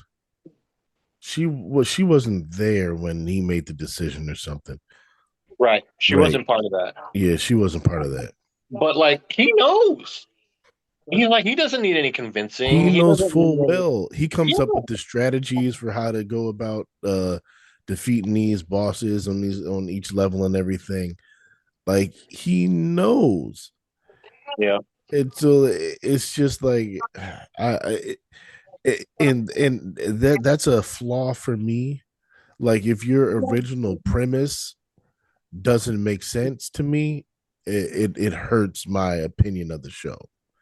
Yeah. And like so that this is what a show that kind of falls like the original premise of it. Like I'm just like this is stupid because it doesn't connect for these reasons. But when I take that out of it and just watch it as a show, it's fine. It's fine. It's a yeah. good Yeah. show. And I agree. it sneaks in like the soul level meta ness, and it sneaks in the great dragon battle. Like holy shit, who I thought this lower budget show would have that type of sequence Mm-hmm. because they used the budget for that. Yeah, And kind of like its own self dilemma of like, okay, we're doing this trope, but at the same time, if we're really gonna make this guy really doubt himself, just every liberty you can think of, it's like, But that's the thing. I don't think he ever doubted himself. yeah. I don't think he did. I don't think he well, did either. And that's yeah, where you start it's to like realize that like like he doesn't think he's as good as the sister. There's that moment, but I'm like Yeah, I want to call bullshit on it because I'm like dude, you're better than every fucking buddy. Don't even give me this bullshit. You're not even pretending at this point. Like don't buff me. It'll just screw me over.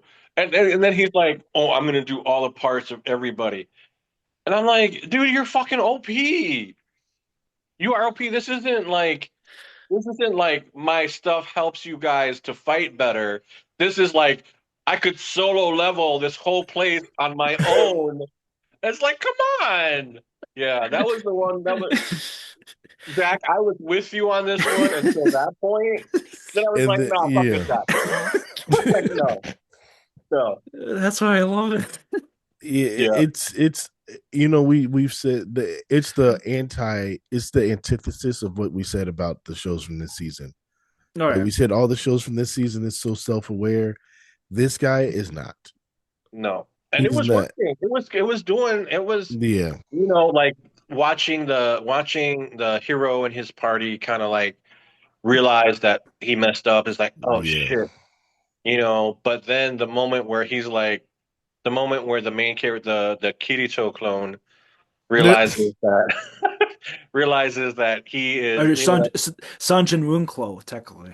essentially, well, yeah, when we realized that, like, oh, bro, not only can you do this, you can do this. It's like And Tyler said, so, the pointy chin. yeah, The aura like, farming. Yeah. it's like no, no, you lost all credibility. Yeah. Like I'll finish watching the show because Yeah, I'm yeah, it's interested to fine. see. It's a fine show. Yeah, It's entertaining, but it's it's just, fun. yeah. There's And a little bit more fan service with the sisters then like the bath scene. Mm, I'm like, all right, yeah. fine. It is what it is. I want to finish watching it It just wasn't to it see. wasn't excessive. It wasn't No, excessive. Like no, a bath scene like that's part of the Japanese culture. They have the bathhouses. So I yeah, don't hate them having it. It's no, just when it's excessive. When it's yeah. excessive, it's like, all right, now we know why you're doing this. You But got to get this fan service in. we can use that as a segue into the ultimate fan service show of the season. So if you guys are looking for a fan service show, have I got a fan service show for you? I mean, like at first I was just watching this to troll Jamal, but you can't be in a rom-com with your childhood friends is like, look, if you guys want fan service, if you need fan service in your life, and no judgments, go ahead, watch it. This show ups the ante with every single episode. Like the animation, and the thing is, the animation isn't bad. The story isn't bad. There are moments where it's like really cute and kind of adorable, and there are moments where like the friendships shine through and like why they were friends in the first place, what's happened to to change that, or like why they're being drawn back into his sphere. And there's the tsundere who remembers like when she was a kid and things were happening to her, he was there for her. So it has a structure. It just chooses to shit all over that structure with the amount of fan service that it does. And I'm like, if you like fan service, and obviously it's not. But if you're don't watch the show thinking that you're just going to get, a nice teen romantic comedy. No, this is fan service to the max. Um, I can't even. I don't know that I'm even comfortable talking about. And I mean, it's not as bad as other shows, like the one where the guy is turned into a dog and takes a bath with her. It's not as bad as that. It's nowhere near as bad as that. But there is like there's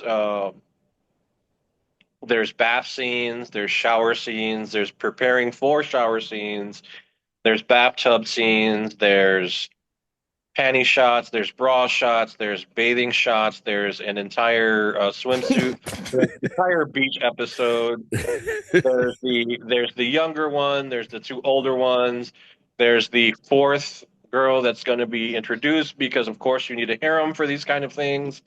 So, man, dude, this show is like with every episode they try to find a way to raise the bar on the amount of fan service that they can squeeze into one episode.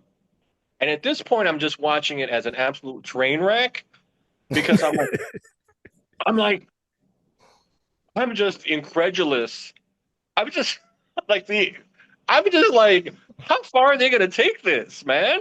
Like, how much can they squeeze into every single episode to the point where it's like this is just all fan service and there's nothing else? And I'm like Jamal, I know you can't watch this, but it's it's hilarious, man. I am cracking up, and I'm just like, I feel like I'm playing like fan service bingo at this point. Like, Yeah, what's gonna yeah. pop up now? You have to guess when the penny shot appears. Like three, two, one, bam! Oh, There it is. you don't need to. It's there, man. Like that's already like Established. Like we got to get that's the panty tame. shot in. That's tame. Having all three of them taking a bath together. Now that's the money shot, bro. That's the money shot. And that's how crazy this show gets. And it takes it there, dude. And it is like, if that's what you're looking for, then this show delivers that for you. And that's all I'm going to say. It sounds like Jack. You know what it sounds like. It sounds like with Jim Cornette, we're talking about Vince Russo and Vince McMahon. Like Yes. we got to get the Sable segment in. What are we gonna do to get the Sable segment in? Oh yeah. That's what this show sounds like to me. Like Oh yeah. we got to get the fan services. How are we going to do it this time? The Attitude Era for writing room. Oh Yeah, yeah. Oh yeah. Oh Oh, dude. yeah. Oh, yeah. yeah. I'm not watching that. No. Not when there's better romance out this season. Yeah. There's so No, much no, better yeah. romance. We've been spoiled. Oh, yeah. Like, and I love the fact that we have shows that we don't have to worry about this stuff. If you're uncomfortable with that kind of stuff, there are shows for you, man. Hmm. Like we can transition into like you and I are polar opposites I knew you were because going to go there. talk about I knew one you of were the going to go most there. yeah, talk about one of the purest, most like just adorable shows. Like it's Yeah, just it's this adorable little romance and it's so cute. It's so fucking cute. yeah. Like just watching them go through the things and like I love that they develop all the characters, I not was just about the to two say main that. characters. Yeah, Yeah, you see them go through their thing. Like this like one, that one, the like the last most, episode, I was so yeah, happy to see. It's like I want to spend a few episodes with them. yeah, you do because everybody kind of has their own.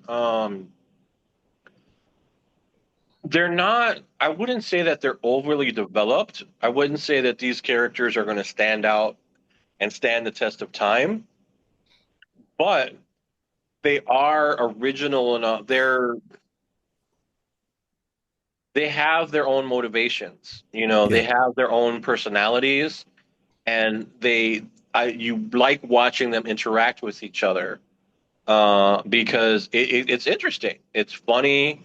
It's interesting, and you're watching them go through their own like love stories and like taking their own shots and like Hmm. it's fun to watch. And I love the dreary guy. Like man, just like they introduce him and then he's just in the background for stuff, and it's Hmm. just like that he was the clerk at the convenience store was perfect. I thought that was perfect. That was perfect. Like, yep, of course he is. Yeah. It's man, it's and one thing for me that's big for romances, because especially when they're these middle school, high school age kids, is like they treat these kids with respect. They're having like real problems that these young adult kids would have. Like Yeah. she's having a problem where it's like I gotta put on this persona at school, and love this kid so much because he just comes out and says what he wants, says what's on his mind. Yeah, Yeah. and it's a study that needs to be dived into more because this is the first show I could think of where it handles the subject of signals the best. It Yeah, really does. It really yeah, does. Yeah, yeah, because yeah. I it's love not that. because it's nonverbal and how she emotes to these touching her hand, casual Hmm. like oh I got you like those they make you melt, and that's natural Yeah. and should make you melt. I remember the first time my one of my first girlfriends, she, grabbed my arm, hey, let's go for Mm, a walk. Those things that you're not prepared for, the world doesn't teach you, but this is how you feel. And this show emotes with that. It's beautiful. yeah, I Yeah. love how Tani is like he's quiet, but he's not lacking confidence. No, no, he Right? just, he just, I he was just, love that he was able to go out and grab her hand. yeah, yeah. It's like, yeah, I might be quiet, but I'm not a lame. He, Like, it feels like he was just Yeah. waiting for his moment, essentially his yeah. moment, just to be like, hey, cool, we're cool, right? And Yeah, quietly, like she's not knowing that how much he appreciates that she's talking to him and yeah, including him in these conversations. Even Yeah. if it's her like weird way of trying to get something out of him, and she just thinks like, he's just brushing me off, blowing me off. Like in his mind, it's like, no, I appreciate that. There's so many, and like you said in that last episode with the dude that he's seen as the goofball, and the girl thought he was the thug, and they're like him. No, no, and you just see like their what they've gone through and their parallels and their hangups, and this kid, he doesn't know anything. He's like trying to work out his feelings. He's like, I don't know how I feel about this girl. I'm just like, kind of interested. How do I get her number? Yeah. And but they're all like, wait, if he doesn't know that they're feelings, does that mean they're feelings? Right, right, Yeah. right. So it's so it handles the romance of these people in a way that's real for someone of that age. And Yeah. I really appreciate it when shows do that and they don't treat them like, dumb kids that, it's like it's like Exactly. Jack Yeah. said, like these kids, they're picking up on the signals. They are. They're Yeah. picking up on the signals, and sometimes even if it doesn't go the way that you think or plan, like when the grandmother just saw them, and That was so cute. it was cute, and she's Oh like man. introducing herself and she doesn't know what to say, and he's like, she's my girlfriend. Boom. It's like Yeah. Jack said, like picking up on the signal of like, I don't know how to handle this, like, am I your, and they know that they're together, but she doesn't know, like, That's their official. she doesn't know, like, will they be okay with somebody like me? Yeah. I'm in their house when nobody was there. How does that look? She's trying to fumble for words, and he's just like, he picks it up. I'm like, all right, I got this. I'll handle it for you. And yeah. Yeah. it's like you said, like I love how they pick up on those signals. What It's is that? It's that back and forth, like, and you don't see that a lot because they spend so much time in anime trying to get to the point where they're like holding hands. yeah. But like when Jack said when he goes to grab her because it's like he's like, she made the move, Mm, but now she's having doubts. So he steps in and he makes the move. And they keep like seesawing back and forth, and that's how they're gonna grow together. And that's one of the things where like one of the things like they're self-aware. mm, And that's one of the things they're self-aware, but they also respect their characters. They yeah. respect our intelligence. They're not insulting our intelligence, and they're respecting their characters, which is like I said, which one makes one of these, which for me has made a lot of these shows for this season better because you don't get that a lot. You get like kind of like the ham-fisted attempts at romance or the Mm. like, the dumbing down or the same tropes or just the like the dressing for the fan service. But in this one, it really is You can just you can about boil all that garbage down to, can a boy girl friendship survive? yeah. No. Yeah, Which was the pits. You did not like that one. That show sucked. That show sucked. And it's bad when Tyler doesn't like it or finishes it yeah, yeah. because he loves his romance. So if Tyler trashes the romance, it's got to be bad. Man, by the Like third episode, I was out. me trashing the romance is just kind of like par for the course. Like, Because you hate romance, yeah. but but if Tyler trashes it, I'm like, okay, I wasn't alive. This was legitimate trash. Because like I feel secure saying this. when that man was sitting at that table and everybody started talking shit on him, I'm like, oh fuck y'all. Fuck y'all. Like the new girl was talking trash on him, the old girl was talking trash on him. I'm like, leap. I'm like, this man didn't want to do nothing but make jewelry. And you all pushed him and pulled him in these different directions. And that girl was like straight up sexually harassing, teasing him Mm. the entire time. I'm like, lady, leave that man alone. If you ain't gonna jump his bones, leave him alone. Because she was all over that man, like she wanted to be his. And then it's like, oh no, no, no, I'm just teasing you. Enough with that. That pisses me off so bad. Because it It was like, it yeah, was it got it was it was bad, really man. bad in that show. It Like other felt shows will do like that. it felt like, and I haven't seen My Dress Up Darling, but I know how much you guys love the show. It felt like Bizarre World, My Dress Up Darling. Like It, if they could get everything wrong in that show, it'll be this. I could see that. Yeah. Because it's like, he's into making the Jewelry. jewelry, Yeah. and it's women's jewelry for the most part. It's not like he's making stuff for guys. no, It's women's jewelry, and he's into making the clothes. Like there's parallels there, but it's like Bizarro World, My Dress Up Darling, because it's like everything that could go wrong in that show, they throw it all into Can a Boy Girl Friendship Survive? Yeah. And I agree with you. it's bad. Yeah. It's bad. Yeah. No. You and I are polar opposites. It's 100 times better. 100 times better. This is probably one of my favorites since Horimiya. Hmm. Yeah. I Yeah. agree. I Yeah, it's agree. up there. It is up there. It is up there. All right. Do you guys want to go into some boy love territory or no?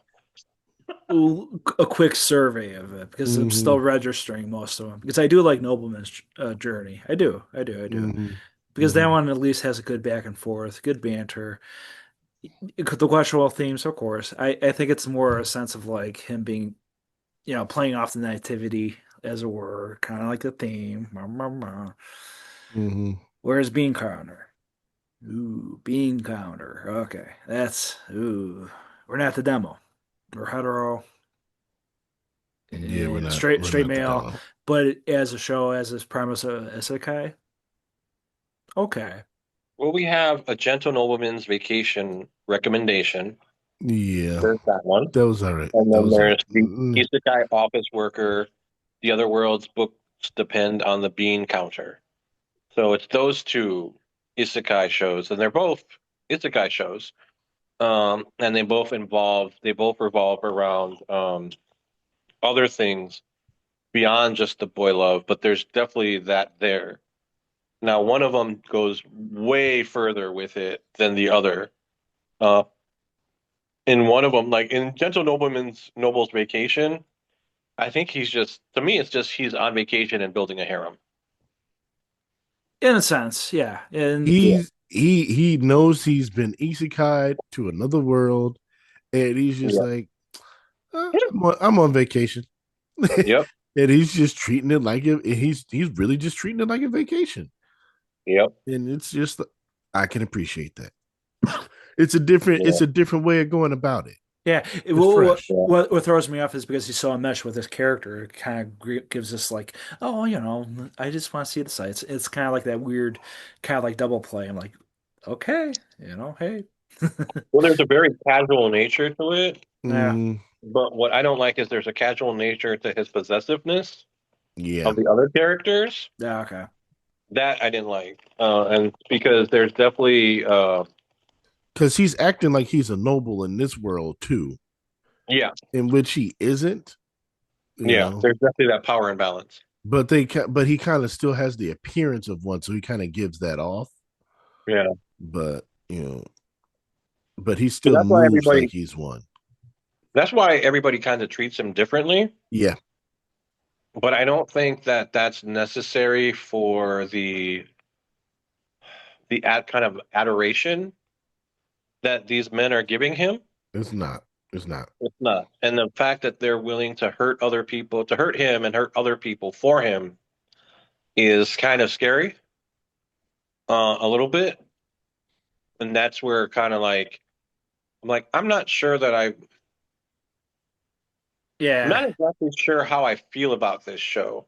I'm Yeah. not exactly sure how I feel about either shows as Isekai or Boy Love because of like how far they go with some of the things that they do. And I mean, I guess we'll have to familiarize our, and it's not like we don't watch the other side of this with Right. like Right. the guys, but you don't usually see that much possessiveness. Um, at least I can't think of one where you see that kind of possessiveness in For the characters for boy love or for isekai? For for boy Isekai. love. For For isekai. Isekai. Well, Uh, when the situation is reversed, when it's in like Right. well, here's a perfect example. If we want to continue the discussion on this, roll over and die. Yeah. okay. hmm Yeah, so that's the exact opposite situation, and it's being played very, very differently. I agree. I Yeah, agree. yeah. So that's those three for this season for me. Those are the three that I'm looking at that like they're fantasy. Yep. I don't think roll over and die is an isekai. No, it's Um, not. It's straight It's fantasy. fantasy. It's Fantasy. straight it's Dark fantasy. fantasy, dark, but dark fantasy. Yeah. all three of them are essentially fantasy. hmm Um, but that's definitely a girl love show. Yes, Yeah. it's a girl love show. It is. I'm still not quite sure why she's in love with the girl, other than maybe like a trauma bond. Yeah. Trauma bond. Because I can Yeah. understand why the slave, like what's her name, milk it or something. Yeah. I can understand why she would fall in love with Flum, right? Because she saved her and everything, and she's been treating her well despite her afflictions and everything. I'm not sure why Flum is in love with Milkit. It could be a I lot of things, man. I'm not sure why, other than like we were both locked up, and Trauma bond, savior complex. that's Like, what I'm saying. Like I don't that's the only thing that's like tripping me up, because I'm like, I don't know why you're so in love with this girl. But if it's like I would like for them to address that, other than it just being like, ooh, no, well, like you said, it could be the savior complex, it could be trauma bonding. Like I see those things, and I'm not a mental health expert. yeah, I'm trying to learn more about these things and be cognizant of it, and that's what I appreciate this younger generation for, because this is stuff that they are more aware of, and yeah, we did not grow up with that. We did not grow up with that. It was just like, either this person is crazy, or get over it. yeah. So like I'm trying to learn this stuff more, and so that I can see where trauma bonding and that hero savior complex comes in. And if that's your motivation, that's fine, but I would like for that to come out a little more, so I could have some sort of understanding of this relationship. And the I feel like I'm missing something. yeah. Honestly, I don't want to understand the relationship. Uh, It's bothering me, like you I just don't. It's bothering me how you're deathly in love with this girl. yeah. I that's the I just can't. I don't like that it's become kind of like the center of the show. Yeah, Um, and I don't like that either. It yeah, didn't have to be, Yeah, it was a no, decent fit fantasy setup as it but was. it feels like I'm missing something. It feels like I'm missing some context here, because it just progressed too fast. well, I feel like we got a But bait and switch show. Hmm. Uh, like this is this is the daily life of the, former slave adventurer and her maid. When like there were moments there where like I'm like, oh shit, she's gonna be fighting the thing. Hmm. Like that's that episode with the werewolves. I was like, man, I'm here for it. This Yes. is awesome. This fight is insane. I'm like, this is gonna be fun. And from there, it's just kind of devolved into like, like Jack was talking about the Rising the Shield Hero. I kind of feel like this became the Rising the Shield Hero light. Uh, Especially the nun. We were talking about the nun that reminds us of Philo. Hmm. Yeah, And we're like, man, this is the same character, and like she's popped up in something else since to be a hero. Yeah. Like she's like the goddess, Yeah. and I'm Yeah. like, Yeah. and so I'm like, I the saw the tropes are just, parallels there. yeah, the tropes are just popping up left and right. Like the heroes party isn't even like we're having flashbacks to the heroes party where they're eating cheesecake and like shortcake, and it's like where are the fights? Where's the action? Where's the adventure? Where's the like? You got like the skeezy guys at the Adventurers Guild Hmm. who are obviously, and this is going to be, and I don't know if this show will go there, but if they attack and abuse Milikit, then I'm out. I'm like, look, I understand why that's like, I know that like she's the Geordie LaForge of this show, and I'm like, I'm okay with that. I get that. But if they torture her and abuse her, like I'm out. Because it's like I didn't sign up for that. It's like I I don't know think that they're that gonna would go be there. I well, don't think that they're would gonna go be there. It'll make sense. I don't think they're gonna look, go there. that's what he said. He said he wanted to go after her mentally first. Yeah. And so that Milikit is like the obvious choice for that. And I feel like you say it won't. I say the show's setting us up for that emotional like gut punch, that emotional damage. And I'm like, I'm not here for it because it's like, no, no, no, no. Like, if that's a show you want to be, fine. But don't give me this sugar and spice and everything nice. And then, boom, like, oh, punch to the yeah, jugular. Yeah. We just decapitated the girl. It's like, yeah. I can yeah, understand your rationale, Edwin, because it's kind of like where we started off with how it began. Essentially that was abuse, and dark as we shit. get it. Yeah. Yeah, we It get was it. abuse. Yeah, we get it. We get it. We get Yeah. it. And she, got OP'd at the right time. And now she's on an adventure. But it's one of those fantasy shows where tonally still set a-okay. It's still technically a dark fantasy, but it's like It Yeah. is. let's It just is. get going. Let's just get going with emotions. We want the adventure more than this nonsense. Well, see, that's what I'm worried about. That this nonsense isn't actually nonsense. Yeah. It's the setup for the emotional damage. Yeah, When we have a Rom moment where like she's erased from existence, uh, It and could be. But that's I what don't I think think. so, just because they have that third housemate. And I think that's kind of like the saving grace there. And that's why Mm, I'm like, I don't think it's going to get to that point. yeah, Because they just picked up the third housemate from the hero party.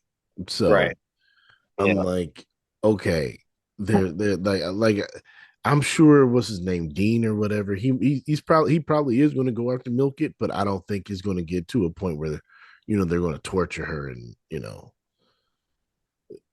she's Flum's not going to be able to get to her. Like something's gonna happen. yeah. But if they do go there, that'll be.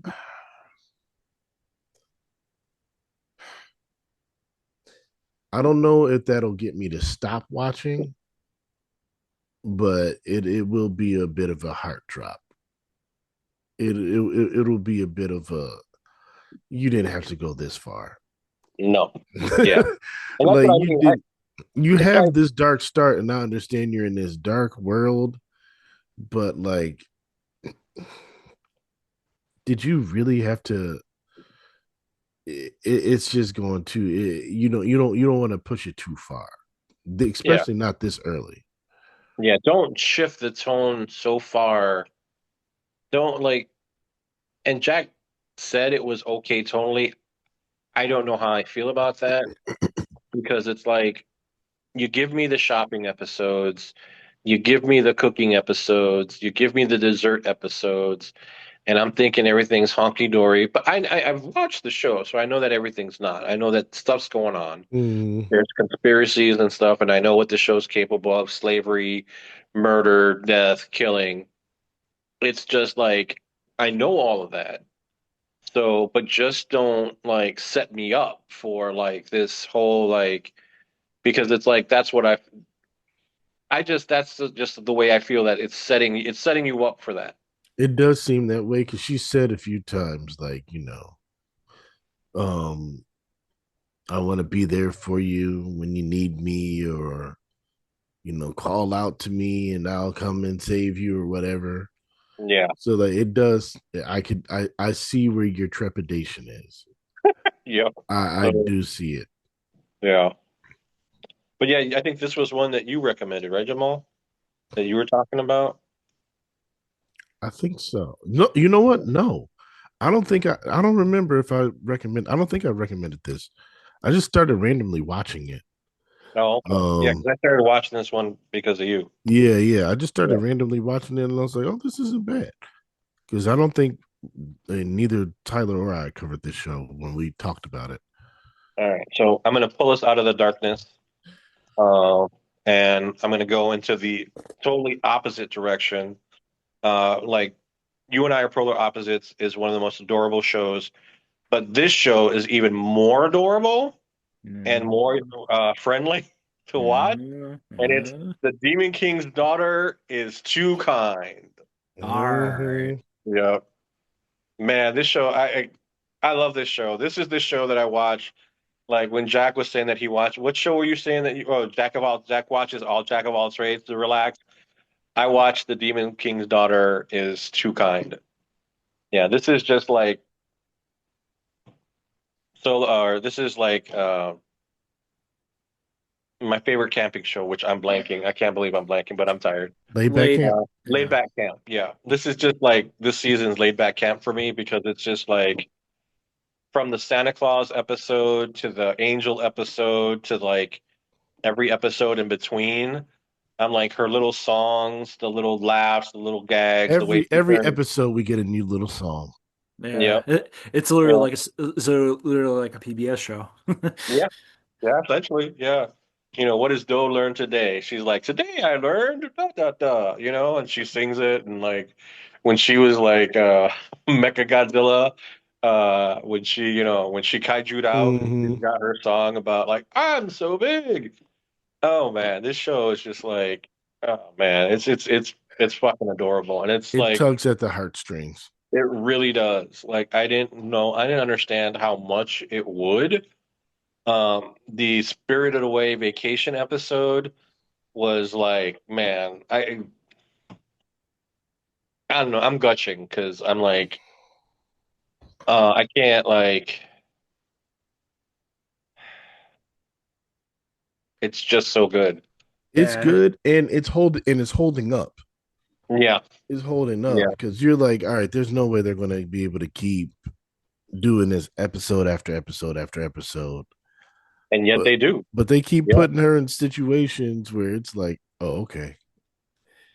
and I And think that she's changing the people around her. yeah, That's one of the things that like, if you're noticing, like little by little, she's changing. She's having an effect on them.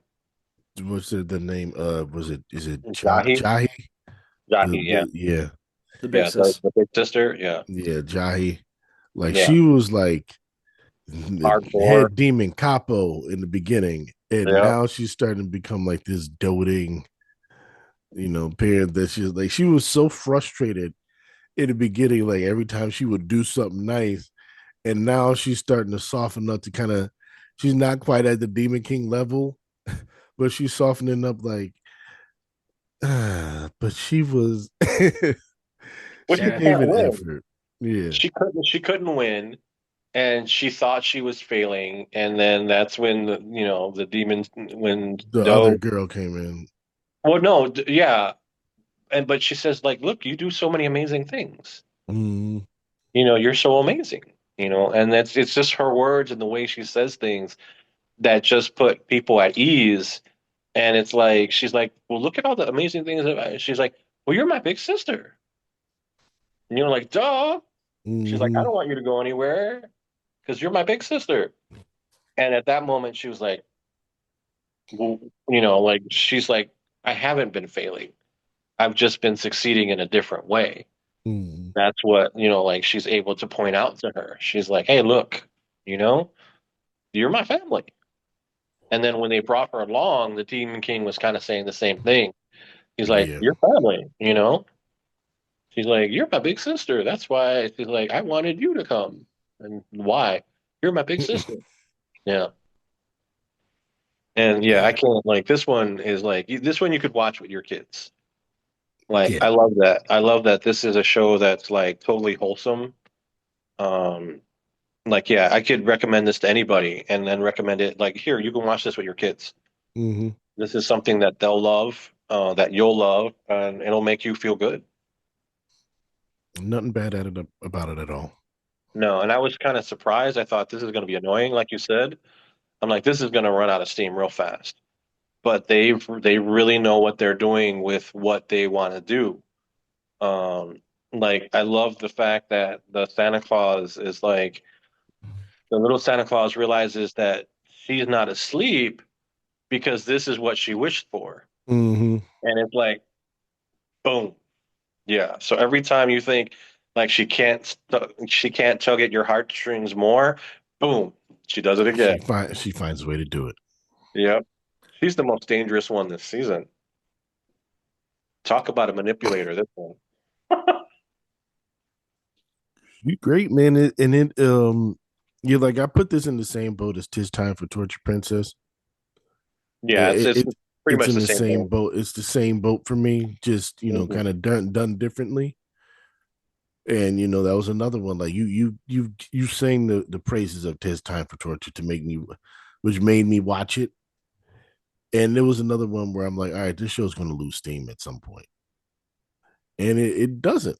It No, keeps putting them in these situations, and like you said, these people around her are changing in the same way, and she's starting to really enjoy like being captured because yeah. she's making friends and she's having these new experiences and trying these different things, and she this isn't so bad, but the sword is just like Well, because that becomes like, well, like with Sleepy Princess and the Demon Castle, um, the kidnapping and mm, the imprisonment isn't really is more like a metaphor for I've left the nest and now I've entered the world and I'm in society and I'm mm, having these new experiences and I'm learning all these new things.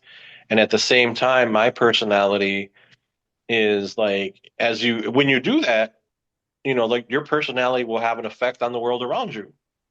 And I think that that's what both of those shows do. Because in both of those shows and in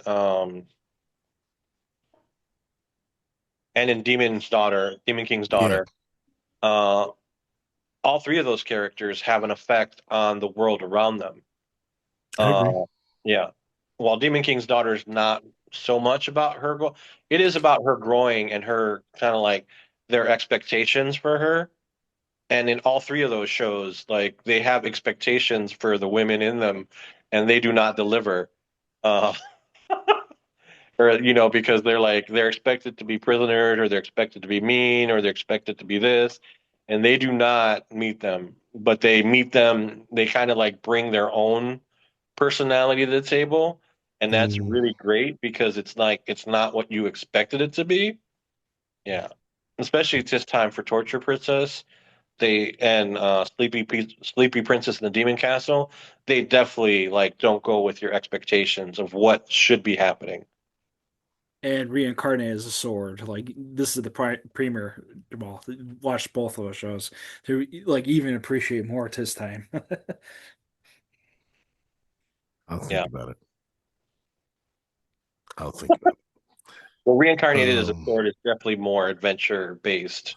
Yeah, I Yeah. gotta. I'll. What season are they on? Three. No, they just done. There's just the first one right now. There's just one. I This, might be able to catch up. I yeah, the might be The able second, to second catch up. season is happening this year, the Yeah, yeah. fall. right, Jack? Yeah, They the announced fall. it.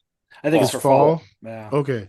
So you've So got time. I could probably do like I did for Tis Time for Torture Princess and like binge it before the season starts.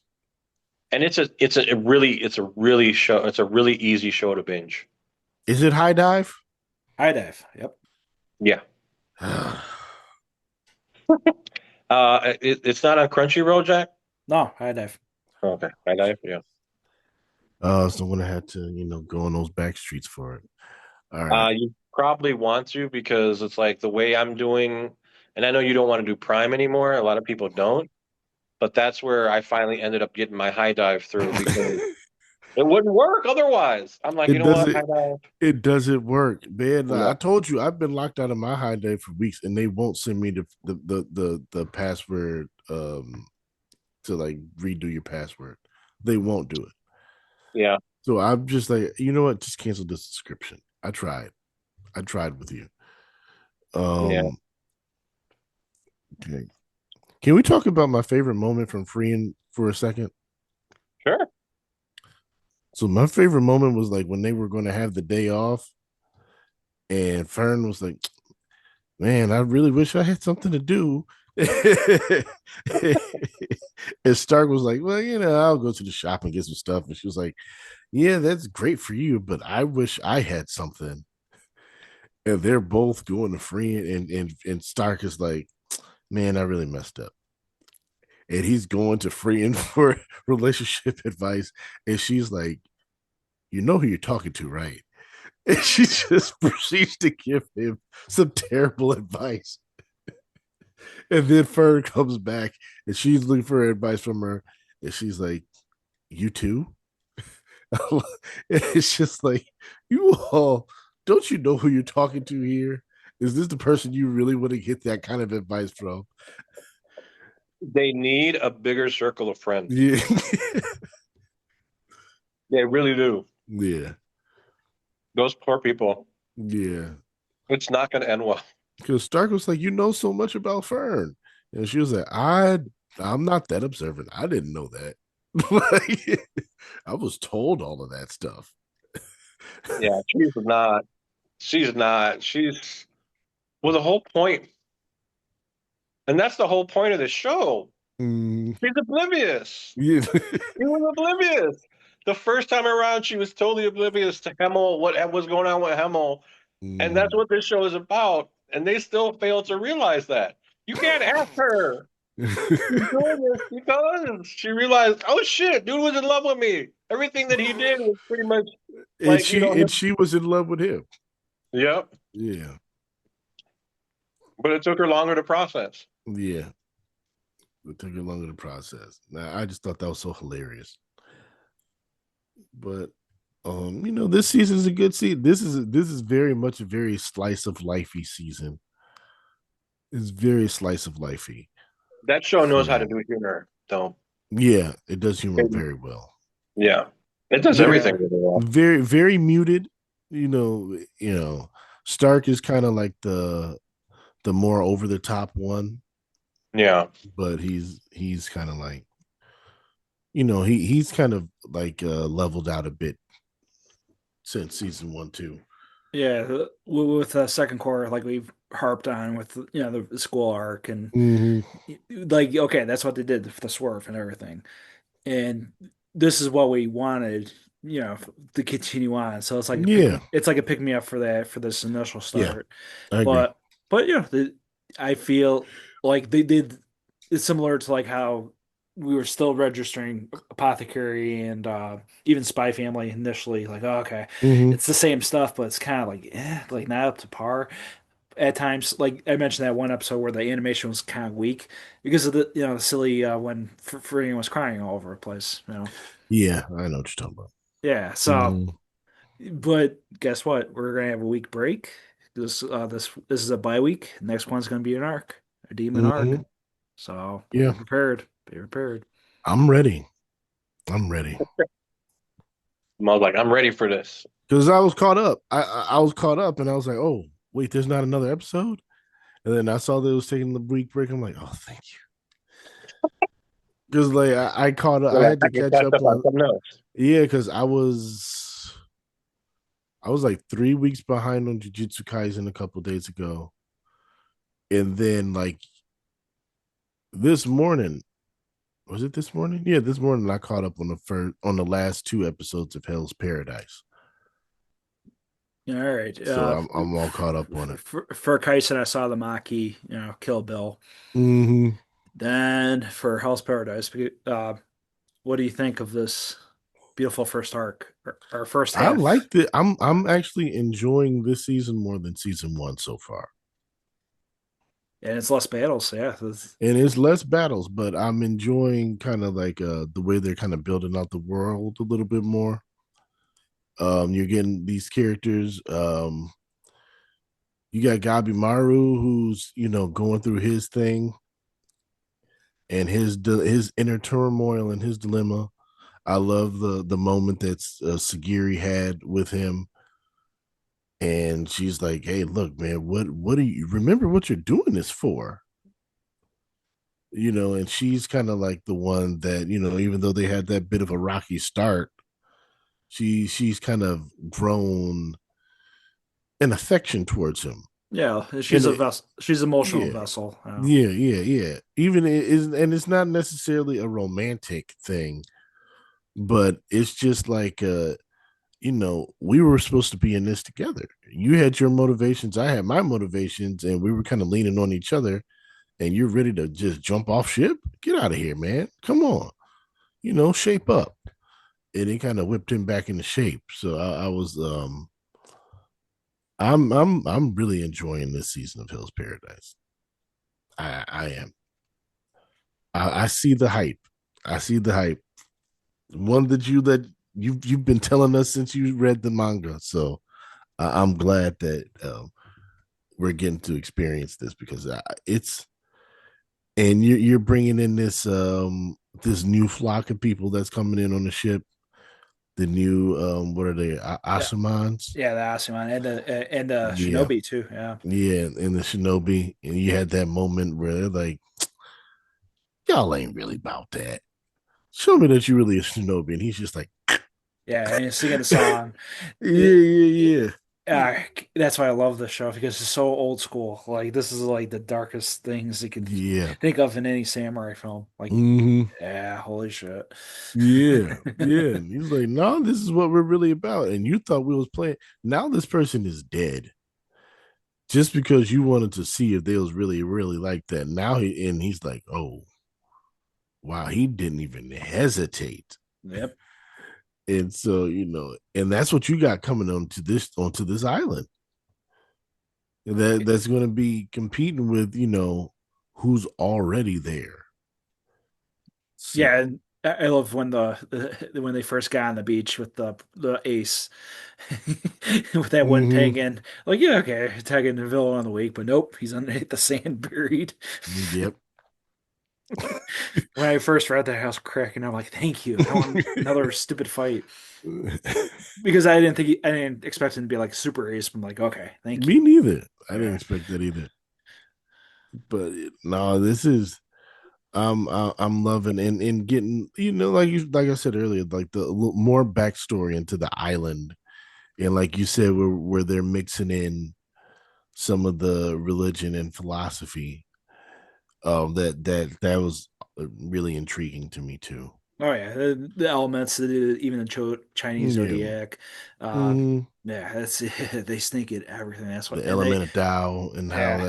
how that the Tao and how that plays out and drawing out their power and everything, and just kind of going through that martial arts philosophy. That it was that was really intriguing. Oh I yeah, really enjoyed those it's moments. literally a primer. Hmm. Like even like even if I took a class and study on it, you're still expands your brain. It's that awesome. Yeah, so coming up doing martial arts, it was just kind of like cool to relive that moment because I came up, we studied Shirei Goju, which originated in Okinawa, right? So, shout out to Sensei Tom. No, wait, I think he might be a Shion now. Oh, Don't. I'm sorry if I disrespected your title, but yeah, it just learned just and it just reminded me of those principles that I was taught coming up in martial arts. And so hearing that, it's like, oh yeah, this is they're not just saying stuff to kind of build out a story. This is based on something. yeah, and it's not trying to not trying to make it kid. I don't know the term, but kind of like dumb it down, Right, right, right, right. like my hero, like quirk, Mm-hmm. just a quirk. Okay, but there's different quirks. There's quirks that Yeah, don't exactly help you out.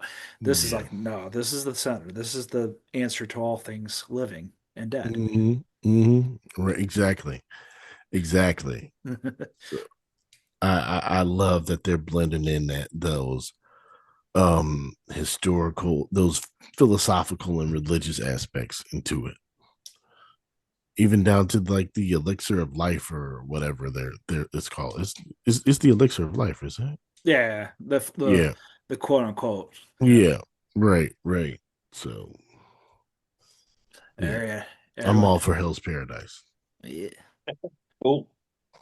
That's going to be a top 10 for me this season too, for sure. I'm sure it will be. Yeah, I have to go back and because I was kind of lost when I jumped back in, and I'm like, I got to go back. I got to go back. So that's going to be like a catch up slash, that'll probably end up being a catch up for me. Yeah, I was when I started season 2, I was a little like, what happened season 1? But Yeah. the further that they kind of explained, how things were going, I was like, oh yeah, I remember this character. Oh yeah, I remember this fight. Oh yeah, I remember this.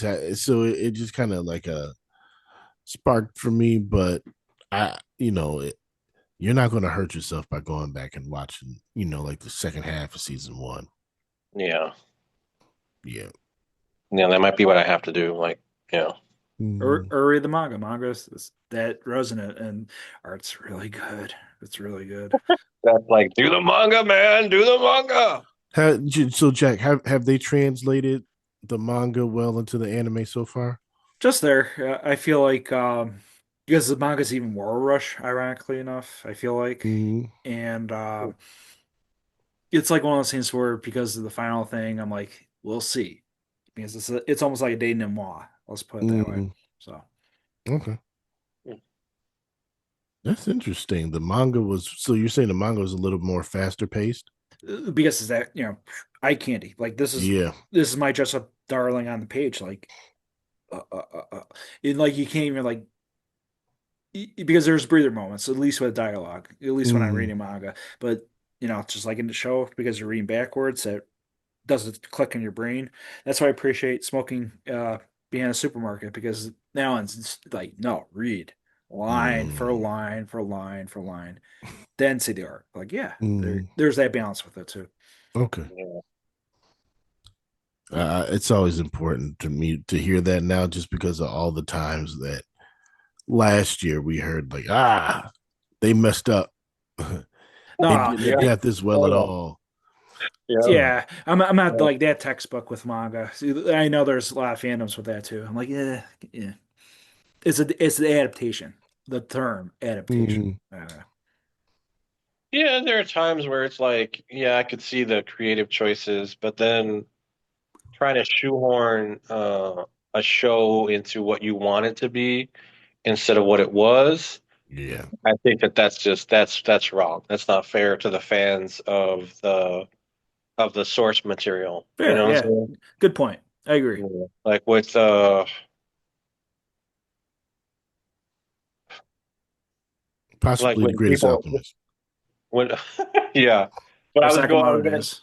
yeah, you guys know my rant on that. But I was actually gonna go with something bigger, which was that new Tron Ares movie. Oh, Ah, okay. Yeah, where Jared Leto essentially executive produces it into a vehicle for himself, the way Tom Cruise does with the Mission Impossible movies. And it's like, there's no original source material, but it's like, I see you, sir.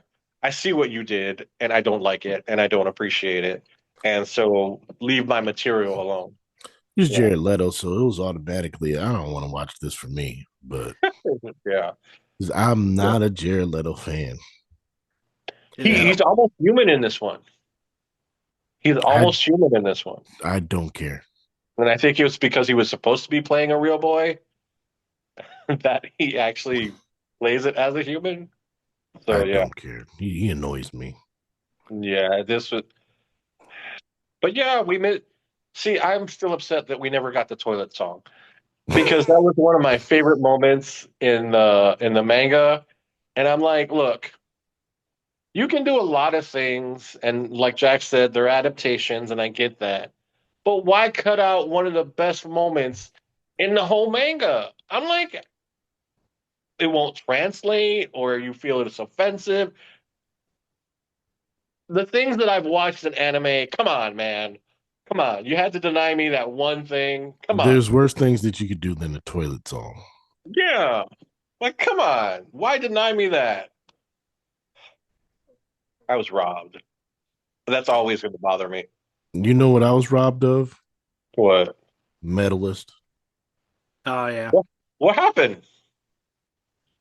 Hulu has not put it on their servers yet. Not What? yet. It's not on Hulu and it's on Disney Plus in every other country except for here. It's not on Hulu or Disney Plus here. How does that make any sense whatsoever? I don't know. And they I even like tweeted them and I was like, when is Medalist coming to Hulu? And they're like, it's coming. We just don't know yet. Stay tuned. Yeah, it's weird. It was a PR They don't thing. know I'm yet. like, what is going on? You announced that it was going to be on here. You have the exclusive rights to this. What is going on? So now I have to go to the internet and watch each episode on the internet because you blatantly lied. Like, why would you do this? This is right in the middle of the Winter Olympics. The quad god is out there doing quadruple jumps and everything, and you have medalists that's right there. It ties in perfectly, and you're just like, we're just not gonna put it on there. It made me so mad. It made me so mad because I'm like, all right, I'll just wait for it to come on Hulu because I don't want to deal with going through the internet. And now I have to go through the internet for it, and then it's frustrating the heck out of me. It's still And a great show. It's we've been still it's struggling still great. we've been struggling with this since the inception of the podcast, and it's only getting worse. These are not like as much as they like to be and as much as they want to be. Streaming services are not content creators. They're not good for the content. They're not, it's like that's not their job. Their job is to take content that's already been created and to push it out there. And they can't even do that. They You can't can't do even it. do that right because they're so goddamn fucking big. They've gotten so big that they don't even pay attention to their content. They just want to push as much content out there as they can, and then they just do it wrong. I'm like, what? I'm like, how do you guys mess this up so bad? It's like, stop doing things, stop listening to the AI, stop doing things by algorithm. Just Yeah, do just your job. contain yourselves, put a line up, Yeah. organize it, layout, good, quality, good. That's You it. hire somebody. Hire somebody to be in charge of your anime. Just say, hey, look, you're in charge of the anime. You schedule when it comes out. You make the deals, you get the shows, you release them. Give them a VP position, give them a staff to work with, give them some managers, but do it. Invest the money. It's like you want these shows because they make you money. They attract eyeballs, they attract subscribers.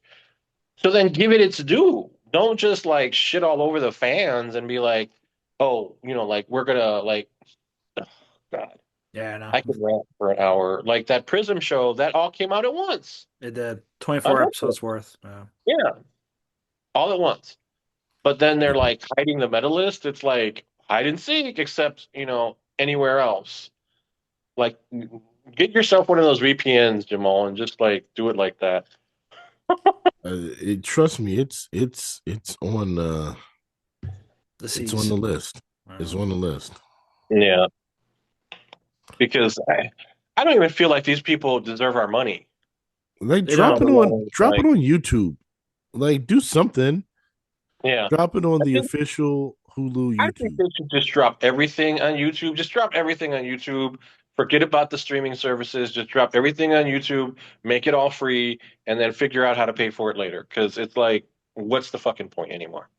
You could do that. They're And putting. May most, I ask for one final thing on YouTube? yeah, and most things are paid for by Japanese television anyway. Right. So yeah, I why don't not get it. just I release them don't get all it. on YouTube and be like, fuck the streaming services. We're gonna go rebel and we're gonna do this shit for free. We're gonna pay for it and then we're gonna drop it for free on YouTube. And fuck you, Crunchyroll. Man, they're never gonna give us an endorsement. I Yeah. Sorry, I'm just mad. I'm just sorry, mad guys. that I'm honestly furious that I have to go to the internet because you don't want to. I have these streaming services because they're more convenient, Yeah, right? I don't want to have to. I could easily go through the internet and get and watch anything that I want, but I don't want to have to watch it on my phone or connect my phone to the TV or hack into the Fire Stick and then had to close out this ad and go back and close out this ad and then go back and then close out this ad and then go back and press start and then it'll play for a minute and then this ad pops up and I don't want to have to go through all of that. I really don't. I just want to sit you down. shouldn't have to because you're paying money Exactly. already, and they're not. It's like they don't care. They just I they, should they be able to just yeah. go on the app where you said it's going to be, click on it. I pay the extra so I don't have to watch ads. So I could just spend my 23 minutes watching it. Give me a skip intro button. Give me a skip credits button. That's all I need. That's all I need. They won't do it. They won't do it. And Medalist is such a good show. And this season is so good too. And I just got to deal with like watching it on the internet, which automatically just it hurts the value of the show, and it's not even the show's fault. It's just the stress of having to go through these back channels to watch it is annoying. Yeah. But shout out to you, Medalist. I still love you. You got me watching Winter Olympics figure skating, which I never thought I would watch. I don't know. I should not know who the quad god is, but I do. All because of Medalist. It accomplished something. It accomplished something. Mhm.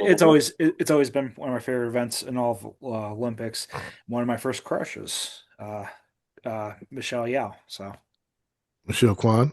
Michelle Kwan, Michelle I Kwan. knew he was going to say Michelle Kwan. Uh, I knew he was. As soon as he said my first crush, I was about to say he's going to say Michelle Kwan. yep. I'd do it. Jack's predictable. Stays Yeah, predictable. Yep. We know his taste by now. but I never watched like figure. I never like really. I never really cared. The Winter Olympics, I just cared about like the snowboarding. Curling. Is you know what? I did not care about curling, but I was watching like clips of curling either yesterday or earlier today, and I'm like, this is so interesting because they Yeah. got the little brooms and they're like, go this way, go this way, go It's this way. soph- And it's it's sophisticated soda board. So, Yeah, it's like shuttleboard mixed with like darts on ice with brooms. yep, yep. It's such a weird sport. It's so weird. But It's I so was weird. getting so into I'm like, why does there need to be like six people to do this? But you got the person that's And shooting they're and they're all like, in the Olympics. it is all in the Olympics. Yeah. They're like shooting like and then the other two are like with the brooms and they're like, hopefully this will knock these out the way so we can get. And I'm like, this is so interesting. I've never cared about curling, but I'm sitting there watching those clips like. So now I'm Oh at yeah. like now I think like Peacock is watching has the Winter Olympics or something. So now I'm like, all right, I might suffer through a couple ads on Peacock to go through the clips and watch stuff just because. Just because of medalist. Open my Like eyes. when it's on, I'll watch figure skating. Like if it's on, like if I'm sitting somewhere and I'm flipping through the channels and it's there and I'm like, all right, I'll watch this. Um, same thing with the same thing with any Winter Olympic sport. Like if it's on, I'm like, all right, cool, I'm watching this. Otherwise, it's like I gotta go find this. No, it's not happening. But Yeah, yeah, I only watched I only because I was like, they have Winter Olympics. So I was like, I don't care about Winter Olympics. I don't like the cold. But like I only watched like snowboarding hmm and bobsledding because of Cool Runnings. And like after that, I'm like, I don't care about the Winter Olympics. well, they have the ski jump and then there's hockey too. Yeah. Yeah, I'm not a huge hockey guy. Oh, okay, I'm not a huge hockey guy, but I'll watch the American ones. yeah. Especially when the Blackhawks are good and we have like Patrick Kane out there representing and everything. I'm like, I gotta watch it just to, we actually have a shot at winning. But now I'm like, this stuff is kind of interesting. I'll watch curling. I will absolutely watch curling now, just because the way they're working those brooms is hilarious to me. Physics on ice. Physics on ice. And Yep. who's that? Lindsey Vaughn, get better, get well soon. Yes, yes. I know she had like a disastrous injury, so that's me showing my Winter Olympics know how or whatever. Um, Um, were there any other shows you guys wanted to talk about? We hit the home run hitters in the ongoing. no, we gotta hit a couple more for Jack. Well, the number one, or two. Well, I got two left in the ammo. Uh, both are so cute. Like the Demon King's daughter, like, oh, Mm-hmm. invisible man and soon to be wife. That's exactly what I was about to say. That was one of the two. I Yep. was like, Yeah. we gotta cover Invisible Man and Soon to Be Wife. It And is it is a precious show. It is yeah, precious. in like because I read the manga only the first volume, but it was like, yeah, this is a nice little back and forth, and the setup, as simple as it is, a blind woman that works in a detective agency, and the head detective happens to be Invisible Man. Hmm. So you get this a little setup where, you know, you thought it'd be like a case by case kind of thing, but no, it turns out to be a romance, and it's a will they? Oh yeah, they will. So Yeah, there's no will they won't they in this show much. No. They get to it. Yeah. And again, it's an adult show. So Yes. you're getting an adult romance in this like fantasy setting world. So it adds a little complexity to it, but at the crux of it, it's the same thing, So you said with the cues and they pick up on the signals pretty early too, but they're both given their own issues. It's like they're working through it. yeah, And he's it's trying. just Well, so fun. Even with the office place drama, that's something that you're not going to get in like a high school show or whatever. It's No. like this is Yeah. workplace drama. Like, do we let the people know? And how is this going to go? And they're all like, "Look, we know. Can you please stop? Just pretending Like, we know you're a couple. Come we on. Yeah. know."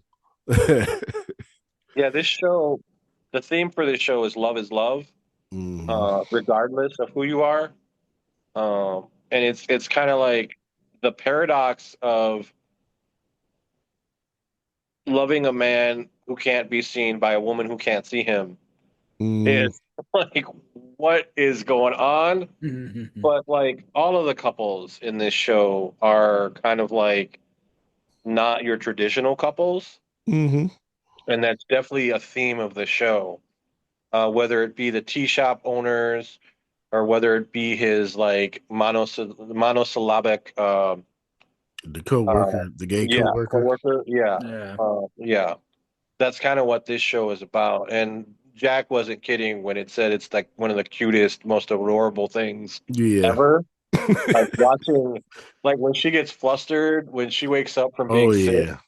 and they're all Mhm. having their little moment, and the mom is like, "I'm out here," and she gets so the daughter gets so flustered. Like they're just the cutest moments. But also, one of the things that I loved, and this is going to be weird because it's just weird, but I love that he didn't want to take his shirt off because they would see into the bottom of his boxers. Yeah. Yeah. Yeah. And I'm like, Which was you're so not going to creative. see anything, but yeah, that's so creative because it's like, who thinks of that? Yeah. Like, Yeah. that's But only a but problem. Uh, but it also yeah. explains a lot. It explains a lot from all the other Invisible Man Yeah. incarnations. Yeah. Mm. Well, this is a show like just like with the casebook of Arn, where you could tell that they love like vampire movies and mysteries. This show absolutely adores mysteries, but isn't really about them. It's more about the mysteries of the human heart than it is about any case that they're actually handling. Mm. Yeah. But his outfits, man, like, look, dude, if you love outfits, then this show is the show for you because his outfits are on point. Yeah. Yeah. Yeah, like that trench coat in the first episode, I was like, boom, straight out of a, hold on a second, guys, straight out of a Humphrey Bogart movie. A film noir. Yeah. Yeah. Yeah, that's Oh, that. I got a lot of noir vibes from it. Yeah, that's oh that's yeah. that's the Uh, it- that's what I it- would. and yeah, it's a twist on that because not a lot of Snoops. Like Snoop is like a Yeah, old yeah. kind of like the 2000s reality shows. Can't Mm, cheaters like cheaters. yeah, Yeah. yeah. It, They had the one episode where she thought the guy was cheating or whatever, yeah. Yeah. but it wasn't. But they take on different cases. Like they had the case where the embezzlement case with the Yes, invisible yes. guy. It gets more with actual practical Yeah, mysteries. Yeah, yeah. And she was like, "Man, I've never seen him get angry like that before." Yeah. You know, and guess because he took it personal because it was like an invisible person. Yeah. And So she was being taken advantage of too. yeah, so it's playing with themes, outside of that too. Like we're going with invisible person, but you could inject race in that. You can inject religion in that. You can inject politics in that, and it'll work just fine in the same way in that situation. So like this is a really this is a good recommendation from you, Jack. This is very sweet. She's one of those must protect at all cost characters. it's my favorite performance of the season. Yeah, Shout out to the VA. Her name is Yuka Nikoi. So yeah. hey, She's doing a phenomenal job. Like going into this, I wanted to compare her to she sounds like you are at times. I wanted to compare her to Yuki, Sign of Affection. That too. Yeah. Because I'm like, okay, she's blind, and then the other one can't hear. So I'm like, oh, she's gonna be like her. It's a totally different take on the character. Totally different take. And I did appreciate that because she's blind, but she's pretty well adjusted. Yeah, and you know, for being blind, even though she's uh, um not very experienced in the romance area, she's still a very well adjusted adult.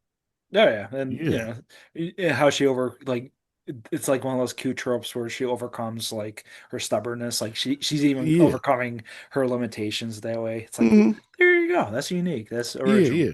Uh, Well, yeah, we see Yeah. Yuki, who was kind of like integrating herself into this world of the hearing, and she's like fully immersed in the world despite being blind. yeah, yeah, Like she's getting around, she's doing, you know, she needs a little help here and there, but for the most part, she's able to take care of herself.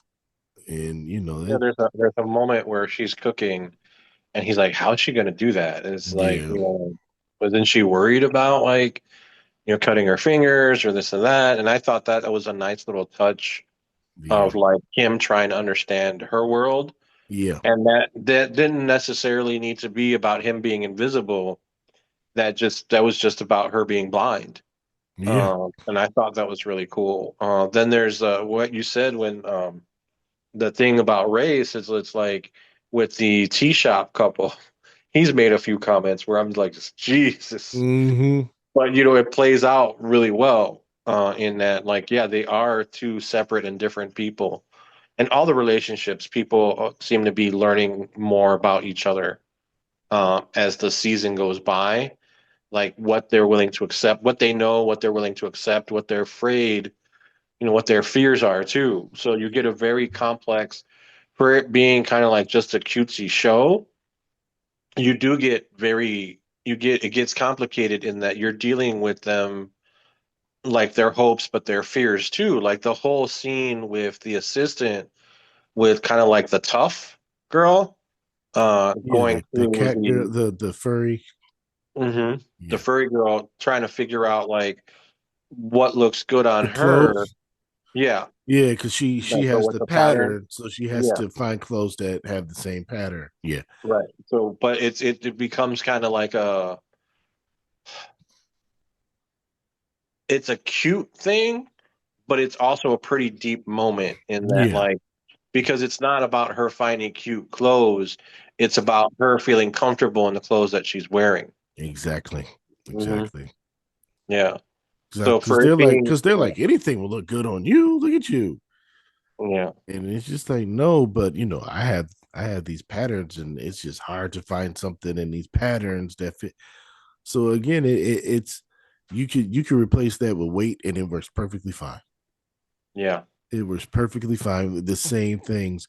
So like you said, there's a lot in this show where it just seems like a cute little romance show, but it touches on these different things that can be applied to, you know, just life in general yeah, with all these characters. And you know, it's for what it is, it's a pretty small cast because they keep it pretty tight. They might bring in a character or two, like if they have a case, but it's a pretty small cast. They keep it pretty tight, but you know, there's all sorts of like little interactions and development between them and off on their own where you know it all comes together very well. So and I have one complaint, but it's not a serious complaint because the show looks good as it is, and they have to have the colors just for his suits. yeah, But watching the ending credits, I kind of wish it was in black and white. yeah, I kind of wish the whole and show that was in black and white. and it's the manga style, literally like the same exact style. It's really. cool. Yeah, Yeah, yeah, Mm-hmm. definitely check yeah, it out. cool. I like that, man. Jack, that was a great recommendation, man. And Yeah, I agree. I Another, wanted it. I figured it would be like Sign of Affection because my biggest thing with Sign of Affection was like it was too cookie cutter. oh yeah, Like it was like it is like a Barbie world idea of love and romance. This show isn't quite that. You know, there's still some conflict in there, Yeah, but you know, they're growing and learning. It's kind of like what we said with Journal and with Witch, with the aunt and her guy, where he's taking the time to learn her, and we're watching this unfold with this couple the same way, where they're like Yeah, they got to learn each easing, other. yeah, easing with the boundaries, especially, and the Mm, world, and the Yeah. perspective too. Yeah, yeah, yeah. So good Yeah, one, like Sam. when she's touching his face, and then he starts touching her face with abandon, and she's Mm-hmm. like, "Whoa, dude! Like, what are you doing?" And he's Mm-hmm. like, "Well, it's like nobody touches my face, you know." And like that was a cute scene. I thought that was a really cute scene for those two, like because it really they talk about boundaries and learning each other. That was literally what was happening. Yeah, Yeah. absolutely. All right. What else you got, Jack? You said you had two. yeah. The last one, champion witch. Okay. Yeah, I figured you would want to talk about this one. Yeah. You know what my title for this show would be? What? Secrets of the Silent Witch. Yes, yes, that too. I feel like that is the perfect title for this show. Sorry, can't have it. No, it is. I don't think you know from the beginning. I didn't like the title Secrets of the Silent Witch for that show, but Yeah. it fits perfectly for this show. Okay, I had to say that because That's I your told you guys that I had a title for this show. Yeah, yeah. okay. Yeah. And I made a joke that this is technically Journal of Twitch, technically, because they actually the character as you follow along, have you caught up at one? No. Okay, But go okay. ahead. It's fine. Well, that's the Yeah. thing because I'll survey it because what you saw in the first two episodes, romance. Like this is a girl that's trying to find her place in the world. She's a poisonous witch, or cursed Yeah. child, as it were. We find the technicality of that within the next Mhm. arc or the important arc, the overall arc of this first half of of the show. And it's not about yearning. It's not about her getting out of her shell. It turns into like a child destiny story, Edwin. So best way I can describe it, it becomes like ancient mage's bride, where there's an apprentice and a teacher, and you find out what this special being is and his cursed nature, as it were. So it's a very Mhm. fascinating step back, and I like there's a bigger focus because I feel like those first two episodes are essentially like, yeah, this girl's having a tough time, and she's living in her own world, as it were, in her own forest with these cute little animals and these familiars, but there's something at play. It's very fascinating. Well, yeah. I mean, we discussed this earlier in this podcast, in this episode of the podcast, where you never know where an anime is gonna take you, Yeah, depending on the arc. Like you could have the first three episodes could be like one thing, and then the next arc is going to be something entirely different as they Mhm. introduce what it is they want to talk about or what it is they want to discuss. And a lot of times it takes it in different directions, and you never know uh, there's a lot of times where you don't know what to expect. Sometimes, yeah, yeah, you do, because the show is what the show is. But then sometimes, like, and we've talked about this, where sometimes it's good, and then sometimes it's a bait and switch, and we're upset, because it's like that's not what you promised us. But it sounds like this is the good kind of like, like, yeah, we did the introductory arc, and then now we've moved into like what we're going to be talking about for either this arc or the rest of the show. yeah. I generally hope you catch up because it's fascinating, very fascinating. It's a good show. Yeah, It's a good show. Yeah. I'm enjoying it a lot too. Cool. And well, it gives you a different tone from this season because we got a lot of dark, heavy tones this season. Mhm. And there she has a bit of a sad life, but there's some positivity and progress coming towards it. But yeah, even besides that, just the scenery itself is bright and colorful, and it's popping out at you instead of like the darker, gritty um art that we're getting from like Jujutsu Kaisen and uh, Yeah, all the other shows that's out it this month. Sentence it with Hiro and all that. yeah, it has a eased in eeriness with it. Like, ooh, okay, like Mm-hmm. they gotta be careful. Like, like, can you really trust your animal friends and this weird crow servant dude? I don't know, but it, No, you can't. no, no, but it's a That's the fable. whole point. It's a Yeah. fable. It's definitely like most unique and most overwhelming show this season for me at least. So, Mm-hmm. Well, fairy tales and fables usually tend to run a little bit dark, oh, they do, and yeah. that little goat friend of hers, you got to watch it for that guy. I'm telling you right now, he's up to some stuff. He's he's up to some stuff, man. He wants that vest. I'm telling you, he's going to do things to get that vest. Yeah, So you- he does want that vest. He wants yeah, that and vest bad. yeah, you need to watch out for him because he will start selling mushrooms on the side. I'm telling you, man, watch out. Yeah. That's my one joke. But overall, yeah, it's one of those. Yeah, I can't wait for a home run stretch. It's going to be pretty interesting. Will it be my top one, or if I would rank this season, maybe. But I'm enjoying it a little bit more than Freeren at the moment because Freeren's, we're getting into that arc, and it's like, yeah, here we go. It's warming, it's cooking.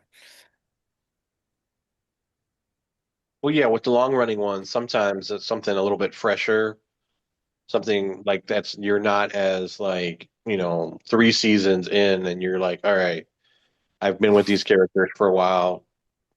Okay. It's not stale, but it's like, all right, like I know what's gonna happen. Or like they're in the middle of an arc where it's like, it's not the best arc, but it's still good. So I'm gonna keep watching.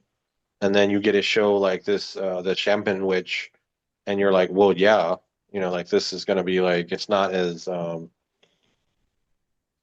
it's totally different. Mm-hmm. Yeah.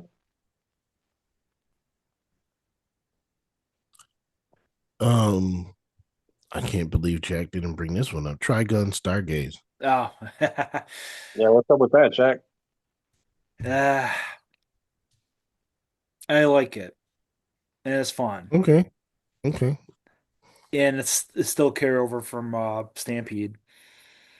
But more and more, more and more, more and more, Martin's analysts of Stampede kind of carries over this episode or this season too. Mm. And Vash is different. Everyone else redone, reimagined, but you still have the same energy. You still have Meryl's charm. You still have Millie's, demeanor. You still have Mm-hmm. Wolfhound's, what is this guy vibes? It's still organic in its weird way. Is he friend or foe? Yeah, and he's a jerk at the end of the day. Yeah. And then Vash, unfortunately, he has this like weird wraparound thing where you see a little bit of playfulness, but it's more serious Vash, more am I actually a weapon? I have problems with my brother, kind of thing. And in speaking of like the original source, even the manga is still kind of convoluted, and I've tried to read as much as I can because you definitely don't get that sense early on, but that's why the original anime is so good because it's that son, like holy shit, this whole time that revelation with his character and his his philosophy and everything. Mm-hmm. But this one's like we're bringing it closer, getting the best parts of the original, but not growing with Ash per se. You're more growing with the world and Yeah. the Exodus, as it were, the lore behind it as well. That does that well. I give a hand to that. The villains are really good in this. Yeah. Yeah, like Blue Summers and everything. So, it's just that one of those shows where you enjoy the art, you enjoy the fun, you enjoy the action. It's its own entity of its own thing. And I die in here. Hell, I like the original way better for that build alone. So, Yeah, Cool. I agree. Like when I first watched Trigun, I was like, what is this? until Yeah. about like episode 8, 10, and then I'm like, oh, okay. And then so like I got to the point where I'm like, I think I'll appreciate this show more on a rewatch now that I know what it is and what to expect and what's happening. I think they got too in the original, it just waited too long for me to figure out like what's going on here. And then once you know the basis behind all this, I'm like, oh, okay, I'm good, I'm in. What I like about Stargaze and Stampede is it kind of fixes the pacing issue that I had. And so off the bat, I'm like, oh, okay, this is what this is. Oh, okay, this is why he's this way. Oh, okay, this is, and I'm like, oh, I get it now. So like, it makes me want to go back and watch the original again. Yeah, because Yeah, yeah, the original is set up like a villain of the week to yeah. what's our crazy boy doing this week? He's Mm-hmm. drunken master cowboy slinger that doesn't kill people. What the fuck is Right. up with that? So Why does he have this bounty on him? Why are they chasing after this guy? What is all this? And then by the time they got around to it, it's like, oh, this isn't villain of the week. no, no, and There's something else. oh yeah, So yeah, but I'm liking it. Like the first, for whatever reason, the animation from the first episode just I don't know why it just didn't work for me. yeah. It's the uncanny valley.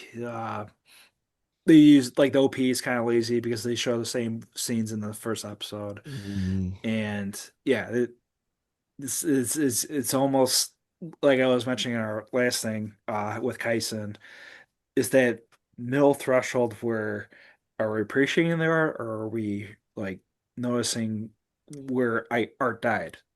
You know, right. it's kind of surreal. It is. It is. But I'm enjoying it. I'm enjoying it. So now I'm starting to understand why you like Trigun so much. Oh yeah, Yeah. You had to watch a whole other show just to understand. Yeah. Yeah. Because Yeah. it just took too long to get to the point.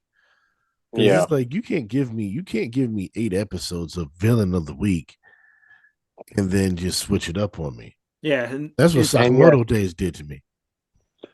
and yet they can, and they do. yeah. Yeah. Mm, And to Stampede and Stargaze's credit, they still understand Vash. Vash is yeah, yeah, yeah, Vash is more toned down as it were. It's just there's extremes where he has to show that side, the catch up, his tragic background, and all the characters that love him, eh, because the original Talk did that about perfect. talk about a Kirito of his age, man.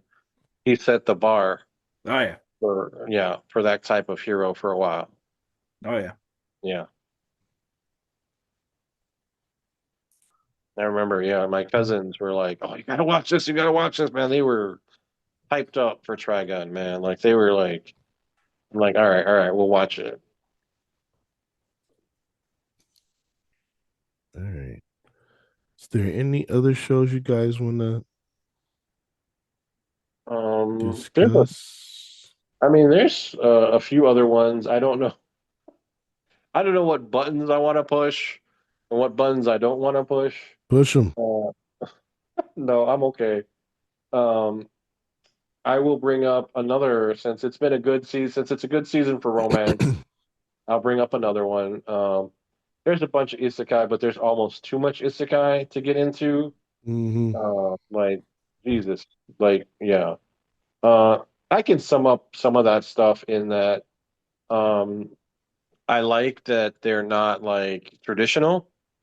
They're not like harem based. Me and Jack were talking about one, Born Blessed. So Yeah, yeah, I know what you're talking about.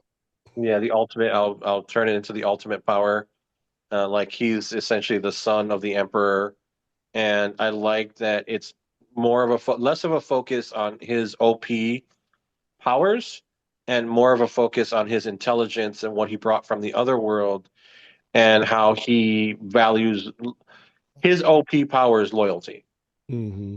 Establishing loyalty and how he's rewarded for that loyalty and his brilliance at like different military things, and like making these choices that his father like, well, shit, like we're gonna give you a title, we're gonna give you like, we're gonna give you a fiefdom, we're gonna give you this land, we're gonna give you a mansion, we're gonna give you, you're gonna be the wise prince, and then he's like, you know what, we're just gonna put you in charge of the Department of Justice. Hmm. It's like, you're the most fair, like, like you're like the wise one. So we're gonna put you in charge of the legal system, we're gonna put you in charge of that. And that's been fun to watch because it's not your traditional, like he's not going out and doing those things himself because he knows better. He's like, I'm six, or I'm like, and when like time passes, like I'm 12. I don't need to go out there onto the battlefield, and get my ass whooped. It's like I can send people to do that, and it makes more sense than me going out there. Though I told Jack, like he can, with his sword, he can one shot somebody pretty much anywhere on the planet. Hmm. So it's like he don't really need to go anywhere, and he don't really need to use his OP power because in the way they've set up this world, it would just be like, okay, what's the point? It's like you have to have consequences, and his just one-shotting everyone across the planet would not be great to what No, they built. Yeah. I mean, I Uh, think it's cool, but no, yeah. I mean, in that episode, it's like he kills the guy. There's the rebels who are, well, not, I wouldn't call them rebels. They're kind of essentially trying to take over his village. And so his brother goes out to fight them. And so instead of him just like letting that happen, he just one shots the guy from a different from another kingdom. He's like, they're a kingdom away. He's like, boom, one shot. So I thought that was really cool. But that's not like what I find most interesting about the show. That he values people and loyalty and puts them in positions that will benefit and service him and the kingdom. I thought that's really interesting to watch. okay, Yeah. I dig that. Yeah. So the other ones are a little bit less like Kuna the Sorcerer Can See. That's a cute one. It's about him trying to use magic. He's blind, he's born blind, and it's about him using magic to try to like be able to see. That one is good for the laughs. If you're looking for like a humorous, if you're looking for a funny show, that's a funny show. Because everybody loves what he can do with his magic. Uh, as he can make water beds where the minute you lay down, yeah, the minute you lay down, you knock out. And so that his teacher says, because they come looking for him, and he's like, "Oh, we want you to do this, we want you to do that," and he's like, "Make the beds." And so he makes the beds, and then everybody that was looking for him, they're all knocked out in the beds. And so it's a pretty funny show because finally, when he's able to see, he sees people like he sees more like their souls, representations of their souls instead of just them. So his mom will has like, she looks like a battle maiden, and his brother looks like a fallen angel. His dad looks like fog, so it's pretty funny. Um, and then the other one is just like this kid who he can't use elemental magic, so his dad wants him killed, but he can use production magic, and it turns out to be like that strong. His production magic is stronger than anybody else's. And so he's able to Oh, use it's it. possibly the greatest alchemist. No, sadly, no. No. You had to bring that up, didn't you? Yeah, You had to get me in the feels. yeah. The toilet song. The toilet song. Oh, the toilet song. I had to do it. Okay, well, okay. Is he a better producer than mine? It's not even the same. It's not. It's like no. I'm not gonna like no. No, no. This show isn't like this show's uh, cute, but it's I'm just like I'm not just messing even with like you. yeah. I know you are, but it's like I'm not even gonna like no. He's not even. I'm not even. You're not even going to dignify that. No, I'm not. No.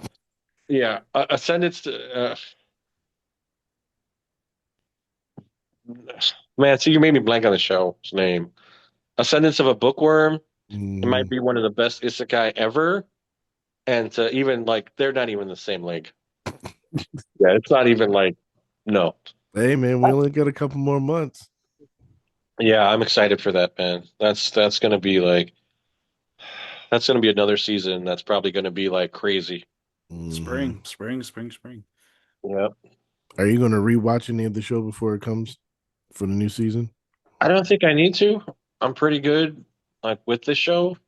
I mean, I might just rewatch it for the fun of it. Yeah, Yeah. So, but I think I'm pretty solid with the show. with where Yeah, I they don't left think. off and everything. Yeah. Hmm. Yeah. And I think I've watched it a few times anyway, just for like the podcast. Hmm. So yeah, I think I'm pretty good. Yeah. All right. I'm gonna push one button, but that's it. And then I will leave it at that. I'm gonna bring up Sentence to be a Hero. What do you guys think? Where do you guys fall on that one? Are It's you cool. caught up? What do you think? I'm caught up. Okay, Jack, I'm not caught up, but it's fine. It's it's fine. fine. Yeah. Okay. Yeah, You know, like my first thought when I watched this show was Clever Test did it better. obviously. Yeah. And that's the prevailing thought that I've been having this entire time. Um, but when I separate that thought out from it, I get why people are hyped for it. But on the bones of it, I think it's a good story. I think it's fine, but Yeah. I'm not blown away by it. I'm not blown away by it. No, no. It's I think I think it suffers from being a little I think if they had spent as much time on the story and the characters as they do on the animation, um, and like the world, I think we'd have a much better show. yeah. Um, I think we get a lot of like the appearance of a character like Philo Mhm. in the Goddess is one, I think, an example of like you're in trouble. You Yeah. know, you're in trouble with your production because it's like that's she's a real trope, and it's Very, like very tropish. yeah, and then everybody else kind of fits into a mold too, and not Yeah. always in a good way. And the king, the king and the isekai guy are my two favorite characters, and they don't have a lot of screen time. I don't have Uh, a like that's my biggest issue with the show. I haven't really connected with anybody in the show yet. okay, Like I'm not everybody's just kind of like, yeah, okay, I've seen this before. Or like, yeah, I know who you are. Yeah, and I get where your story's gonna go. Like there hasn't been anybody, even like what's her name? Kivia, I think is the lady's name that like the purple hair lady that's kind of like oh, the running the soldier, yeah, yeah, yeah, yeah. yeah, she's the Like head of the Knights. she's even somebody that like usually I would be drawn to, and I'm just like, yeah, It's all around. I'd say that if you took away the animation, it's kind of generic. yes, Yeah, yeah, there's not. It lacks an originality, and it doesn't do a lot to differentiate itself. And I don't think it's trying to in a sense. I'm like, I think it knows what it wants to be, and I think it feels perfectly fine with being that. And like Jack said, that's fine. It's fine, but I think that, like you said, with other shows trying a lot harder, um, it should have done that too. This arc that's coming up is going to be like a fortress fight arc, and we're going to get more of like these people, these heroes that have been sentenced. So that'll be interesting to see. And it'll be interesting to see how, because right now I'm thinking everything's going to be pretty predictable. yeah, I don't see a lot of, as strong as like the animation is and as strong. I like the idea. I like the idea about it of it. I don't think that one of the weird things is that you've seen this show before. These are like the doomed guys. Um, you've seen this show before. You've seen this show before in different like mediums. Mm-hmm. But these are just the prisoners who are forced to fight the battles that nobody else wants to fight. And so that I think in a sense it makes it a little bit, even though it's like, hey, this is a great new premise, it's not really because we've seen this before. It's the Suicide Squad. Mm-hmm. Uh, it's the Isekai Suicide Squad. Um, that being said, I like it. Um, it's fun to watch. It's fun. Yeah. It's fun. Like Jack said, it's fine. It's fine. Yeah. I watch it It's every week, but it's not as high on my look. I'm looking forward to seeing this list Yeah. Same. as I thought it would be. yeah. Yeah. It's not, and I wouldn't classify it as a disappointment either. No.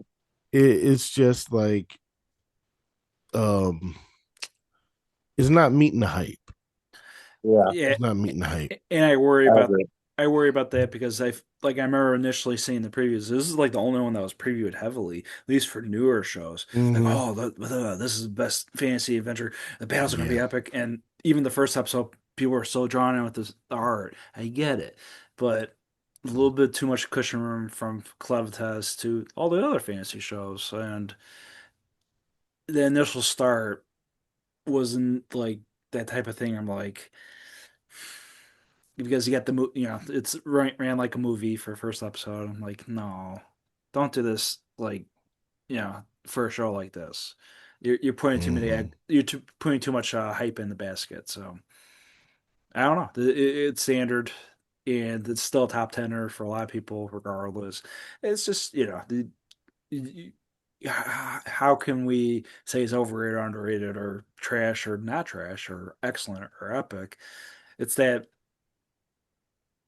no, good luck. It's that good luck show. I hope it Mm-hmm. turns around a little bit. Good luck. I think that like I think it's like Jamal said with you have to kind of separate it from what we've been watching, and Yeah. that's kind of hard to do because it's like if you didn't have like the season that hot off the heels of Clevitis, but at the same time this is such a self-aware season where shows are like, hey man, you got it, we're stepping up and we're doing things a little differently this season. This show kind of just like you can't afford to be lazy in any way, shape, or form. And like they're firing on all cylinders except for, like we've seen this, we've been here before. And we don't want just like, like the priest who just, we don't want characters who are one dimensional anymore. Very Like, one dimensional. Yeah. yeah, Like yeah, I did good, right? Give me head pats. Like yeah. okay, and Oh we're yeah, gonna that gets, keep this up. Okay. yep, yep. Like she's just, you know, she is who she is, and that's fine. I My problem is more with the villains, where like, like, oh, he's a hero, he's gonna look down on him. And like I get that, and then he's establishing like where he's not like this degenerate fuck. Like, they paint the heroes out to seem. Some of the other ones now, let me tell you, I think we're going to Yeah. see why people don't like these heroes, and I think that that's going to make the show a little bit more interesting. Like the one that keeps stealing stuff. Yeah, the one that keeps stealing stuff, and then like I think at the end of the last episode they introduced one where like, is he going to be here? Like, yeah, well, at least we'll, with Mm-hmm. him here, we might be okay. But he doesn't look like. And I think that they should like play that up a little bit more. Like play up the crazy nature, the crazy vile, like, like play that up. Like, let me see. Like, this guy's kind of like the fallen hero. But it's like, why do people hate these sentences? Why do these people hate these criminals? Just because they're criminals, or is it because like what is it that makes people hate them? Let me see some of that because as I can see right now, it's like they don't really have a reason to hate these people except that they're inconvenient. Hmm. You know? Yeah.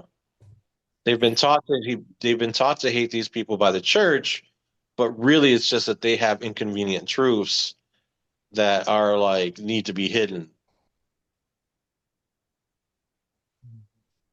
Yep, I agree. I mean, it's maybe they'll develop. I don't see it happening. Yeah. Um, some characters are just, even if they have moments, like the little goddess, she had her moment in the last episode, Yeah. but still, it just circled right back to The head the pats. head pats, and it's Yeah. just like, even as the what's his name, the main character, um, I've completely forgotten. I forgot his name, whatever. But even when it comes down to him, he Yeah. was like, from that very first episode, I automatically knew when we were first introduced to him. I knew what his character arc was going to be. It was like, oh, this dude is the dude that took the fall. Like that's the first thought I had, and I'm like, oh, all right, And there it was. Yep. there it was. And he Yeah. hates goddesses. I'm like, oh well, yeah, I know what happened here. I know it, and so it was just like, again, it's like you've seen enough shows like this, you kind of know where they're going. Um, and if it wasn't for Clevitas, this might be higher for me, but it's just like I can't. I just can't help thinking Clevitas did it better. Yeah. Yeah, And how many people? The thing is, I think this show rates higher because a lot of people either didn't watch Clevitis or aren't equating the two as like, like well done fantasy shows. And I think it's more that they didn't watch it. yeah, That's my thing because I feel like what I'm concerned with is like the paid influencers, like the doubling down, tripling down, quadrupling down over unproven show. That's dangerous, guys. Because the ones that have kept up, the ones that will don't skip over their influencers anyway. We're our own influencers. It's a matter of like art is great. That's always a guarantee, guys.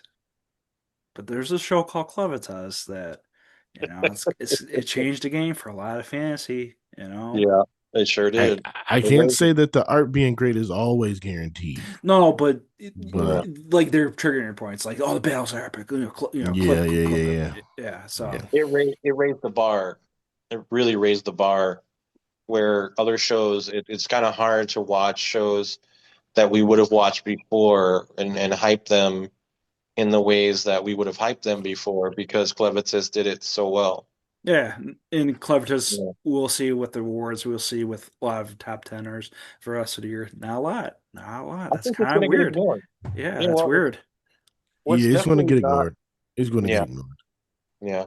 Well, it's not a show for everyone. It's not Yeah, like, I mean, I wouldn't see why it's not accessible. It's kind of, it's dark, but it never gets,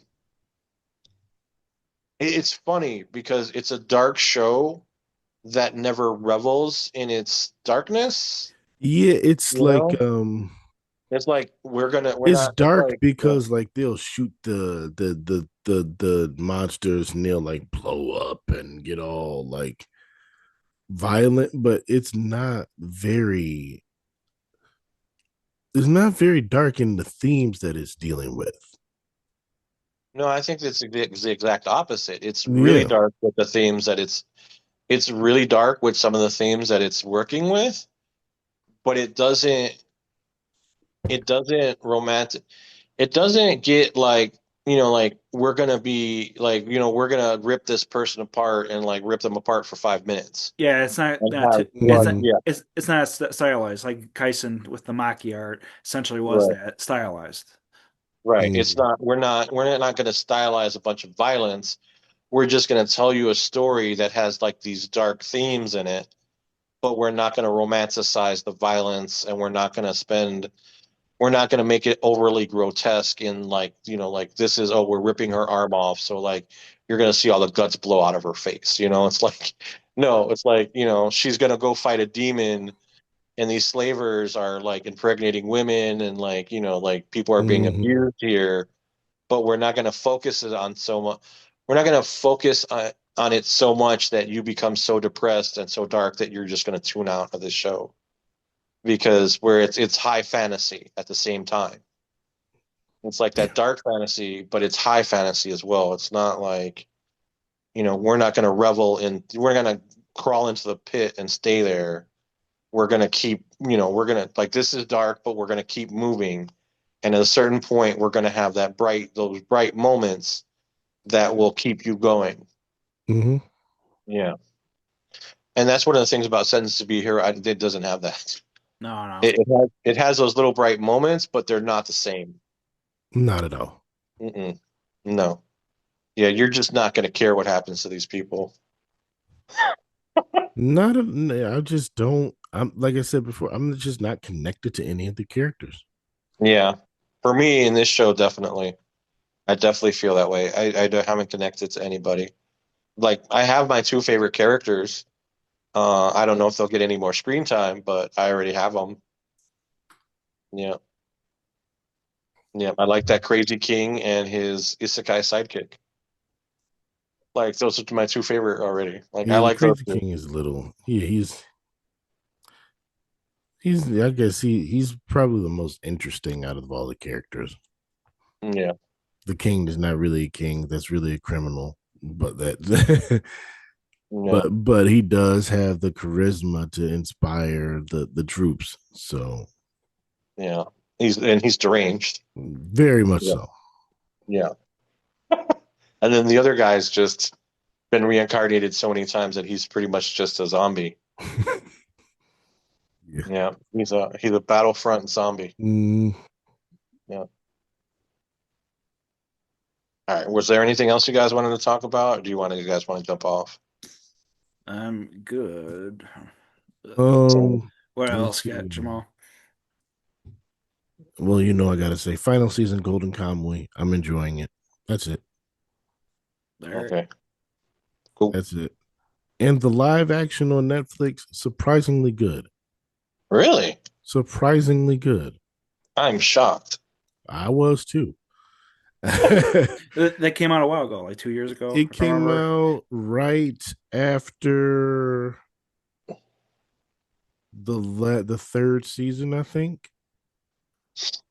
Because they made a movie for like the first arc, Yes. and then they just turned it into a show from there, Gotcha. using those same actors, and it goes all the way up until where the anime ended.